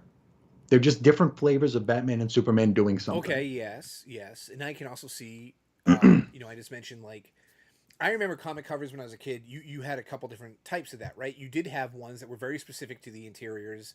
This is what's happening Mhm, in the book, and then you had other ones where you're like, "Whoa, what was this? Like a red herring, a bait and switch? What's going on here? I feel bamboozled." We're mhm. probably leaning way more heavily on the bamboozled side nowadays. Yeah, But yes, I can totally see what you're saying. They are very interchangeable. It's very. You had mentioned earlier Tim Bradstreet, Punisher leaning against a brick wall. He's holding a mhm. different gun this issue, guys. Maybe. Um, Or he's just holding it a different way. yes, exactly. I can see all that, Yeah. but I don't know, man. Maybe I'm old school. Maybe it's like the inside, the kid in me. But I still have a little soft spot for certain comic book covers, and then yeah, depending on the artist, I'm not quick to dismiss. All right, so listen, the last 20 issues of Batman Superman have just had different variations of them doing whatever. But as long as it's not drawn by Mhm. Dan Mora, I don't give a crap. I'll take it. Sure. You know what I mean? Yeah, I mean, there's a difference between it being a good cover and being like a cover like we used to get, where we'd remember where it was, what book it was. Mm-hmm. I mean, the one I always go to, it's like we're never going to get like the Coming of Galactus cover again. Yeah. Where you can look at that and be like, I know that issue. We're never going to get another Dark Phoenix cover where it's like, or we'll get homages to it Oh, for sure. geez, That's you ain't kidding. Wazoo. But that original one, or Days of Future Past, it's like that's a cover that you just know Something what it iconic is what you're is. saying. Like, Yes, we don't get that anymore. you know, I agree with you, but then I'm also just disagreeing with myself because I'm like, well, Mm, is that fair? Because okay, so like when we were exposed to these things, they'd only been out for 20 years. You know what I mean? And they are considered like that was the dude. Like, I'm just saying maybe there's something that's come out in the last 10 years that we're just like so jaded. We're like, yeah, whatever. Is it that impactful on the but new is generation? there an iconic? Because like what I was thinking about, like when I probably talked about it here on the show, is like that the new Slott and Bagley Spider-Man. Uh, Like number one, the A cover is a pinup. It's just a white background with Spider-Man on it. And I was like, I'm like, this is the first issue of a I series? understand. And then I think, well, yeah, because there's 45 variant covers to it. Why should Bagley even try? Yeah, I dig Because it. nobody's talking about A. Trust me, my Yeah. instincts, to be honest with you, is to slam my Yeah. hand out and be like, "Damn, you're right, you're right." You know what I mean? But I'm trying to put my foot in a different shoe here, if you will, and think Sure. maybe there was some okay in the year 2000. Maybe there's a 10-year-old kid who picked up Ultimate Spider-Man #1, and that kind of the painted Bagley Spider-Man on that Well, I cover mean, swinging that's an iconic deal. is iconic to him. To me, is I don't find it to be an iconic cover. But you know what it is. Yes. You could take the branding off of it. You could just see that image and be like, ah, Okay, Ultimate number fair one. enough. You got me. You win. Because I like lose. I'm just trying to think of like the last time there was a I cover lose. that would be homaged. Ooh, I don't know, And man. what I go back to is New Avengers number one. Like with like that lightning in the Yeah. background with like the shadowy figures there. Because that's I look at that and be like, oh, Was that okay, New Fish? Avengers number one. I believe Okay. so. Yeah, I don't know, man. I think we do a lot of this off the cuff, spur of the moment kind of thing, and my mind is always like in fisticuffs with itself. Sure. So yeah, like it's a tough thing for me to say right now because I'm trying to like argue against my own brain Yeah. because I just want to say no, iconic covers do not exist anymore. It's a lost art. You're right. I lose. Like I said, I hit the button, the losing horn. Um, Back to Chris's yes, comments. please, because I am just please, Chris, do the He right thing. he says, I'm very excited to hear that Chris may be going back to blogging. I appreciate that. And I saved the best for last. Hello, Dave Zanpeg. Peg, it will come back to you. Oh, I was waiting for that There you are. all email long. I was like, Chris, please get to the end of Chris U's email because that's all I want to hear. I just It's like you were holding in a that sneeze. exactly, man. And then it didn't come, and I was just like crestfallen. My heart You was in a missed a thousand sneeze. pieces on the floor because I had Mm-hmm. that sound bite ready to rock and roll for any time Peg gets mentioned. And as a Yeah. matter, can you just read that comment one more time, please? I already closed the page. You I'm sorry. son of a gun. I am.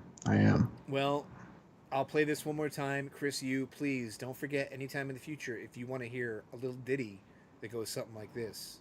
Pay, it will come back to you. Okay, here we go. There you are. It's at the ready. Chris, we are nearing the 3-hour mark. We kind of told ourselves this was going to be a quick. This was going to be a episode quickie. Yeah. because we didn't have any new books really, and honestly, I Yeah. only had 2 reads this week. You've been reading your own blog, but Mhm. I think we should close out with a big one. Okay. Now, real quick, if anybody has noticed, am wearing a shirt promoting Hot Dog Annie's. Mm-hmm. Hot dog on the shirt. It's not specific to what type of dog it is. Hot Dog Annie? Hot Dog Annie's. It's a place in Leicester, Massachusetts. Still around, Yeah, isn't oh, it? you better believe it. Hot Yeah. stuff. And I haven't been in many, many years. But I Mhm. grew up, my family would always go there. It's like an institution. Is it as good as it was when I was a kid? No. Nothing ever is. They changed ownership and what have you. But my God, if someone says, you want a hot dog, they talk about Coney Island here, whatever. No. Hot Dog Annie's, Leicester, Massachusetts. This T-shirt, I don't know if you noticed, that's probably the most roughest representation of a hot dog ever drawn. Mhm. But this shirt is older than dirt, and it will always be a cherished part of my collection. I'm There you actually, go. I'm like making the shirt taut. I'm not playing with my nipples while I talk about the hot dog. Golly, it's way out there, isn't it? Yeah. I was going to say we might be doing Boston again this fall. It's like that's a drive, isn't it? Yeah, but it's a really good hot dog. But anyway, Yes. so to the uninitiated, you have a story, I do. an unbelievable story that centers around a comic professional Mhm. and yourself Mhm. and a chili dog. Mhm. And I think the time has come, if you bear with me, to finally reveal what went down between you, the comic pro, and the chili dog. Okay. Let's see. Everybody loves a chili dog. Oh God, it's so good. Sucking on chili dog. I'm a chili dog. Don't know if I'm a chili dog, baby. So good and tasty. Chili dog time, yeah. Yes! It's chili dog time, isn't it? It's time for the chili dog story. Wait, you said we're at the 3-hour mark? 2 hours, 52 minutes, and 22 seconds. Yeah. It's a little late, isn't it? You know. Yeah, you might be right. I think it deserves more time than that. I think so. Yeah, I don't think we can give it its proper due this late in the game. Yeah, you're right. You know Yeah. what? We can always, as we commonly say, put a pin in it. Put a pin in it. Come Yeah. back to it next week. Maybe. Yeah. We'll see how things go. Yeah, totally. We'll play it by ear. Yeah. I would love to put a pin in that. Okay, sounds good. Yeah. Well, on that note, I do want to thank everybody who's taken the time to tune in today to our humble little program. I appreciate it. Virtual hugs for all of you. Oh, and Bill Beer seconds the JSA book. Oh, he likes that book. Very good. He does like that He book. just got right in there, right under the wire. Well, it's been there for a minute, Oh. but we were chili dogging. You just so. read it right then. You just read it right I did. under the wire. I did. All right, but anyway, virtual hugs to Bill Beer. Chris, you are Absolutely. regulars that come to Casa de Bada Bin. Appreciate it, and I know we're going to be doing this next week because I have a freaking bounty. I'm talking about paper towels. I'm talking about comic books, action figures. I got a whole lot of stuff coming to my house. I'm very excited to talk about. Oh yes, Very good. Chris, do you have anything you'd like to add before I hit this exit music and say bye bye? No, I think we're all talked out. All right, then that's it. We will see you guys next week. Thanks again, and peace out, Afita-san. See ya.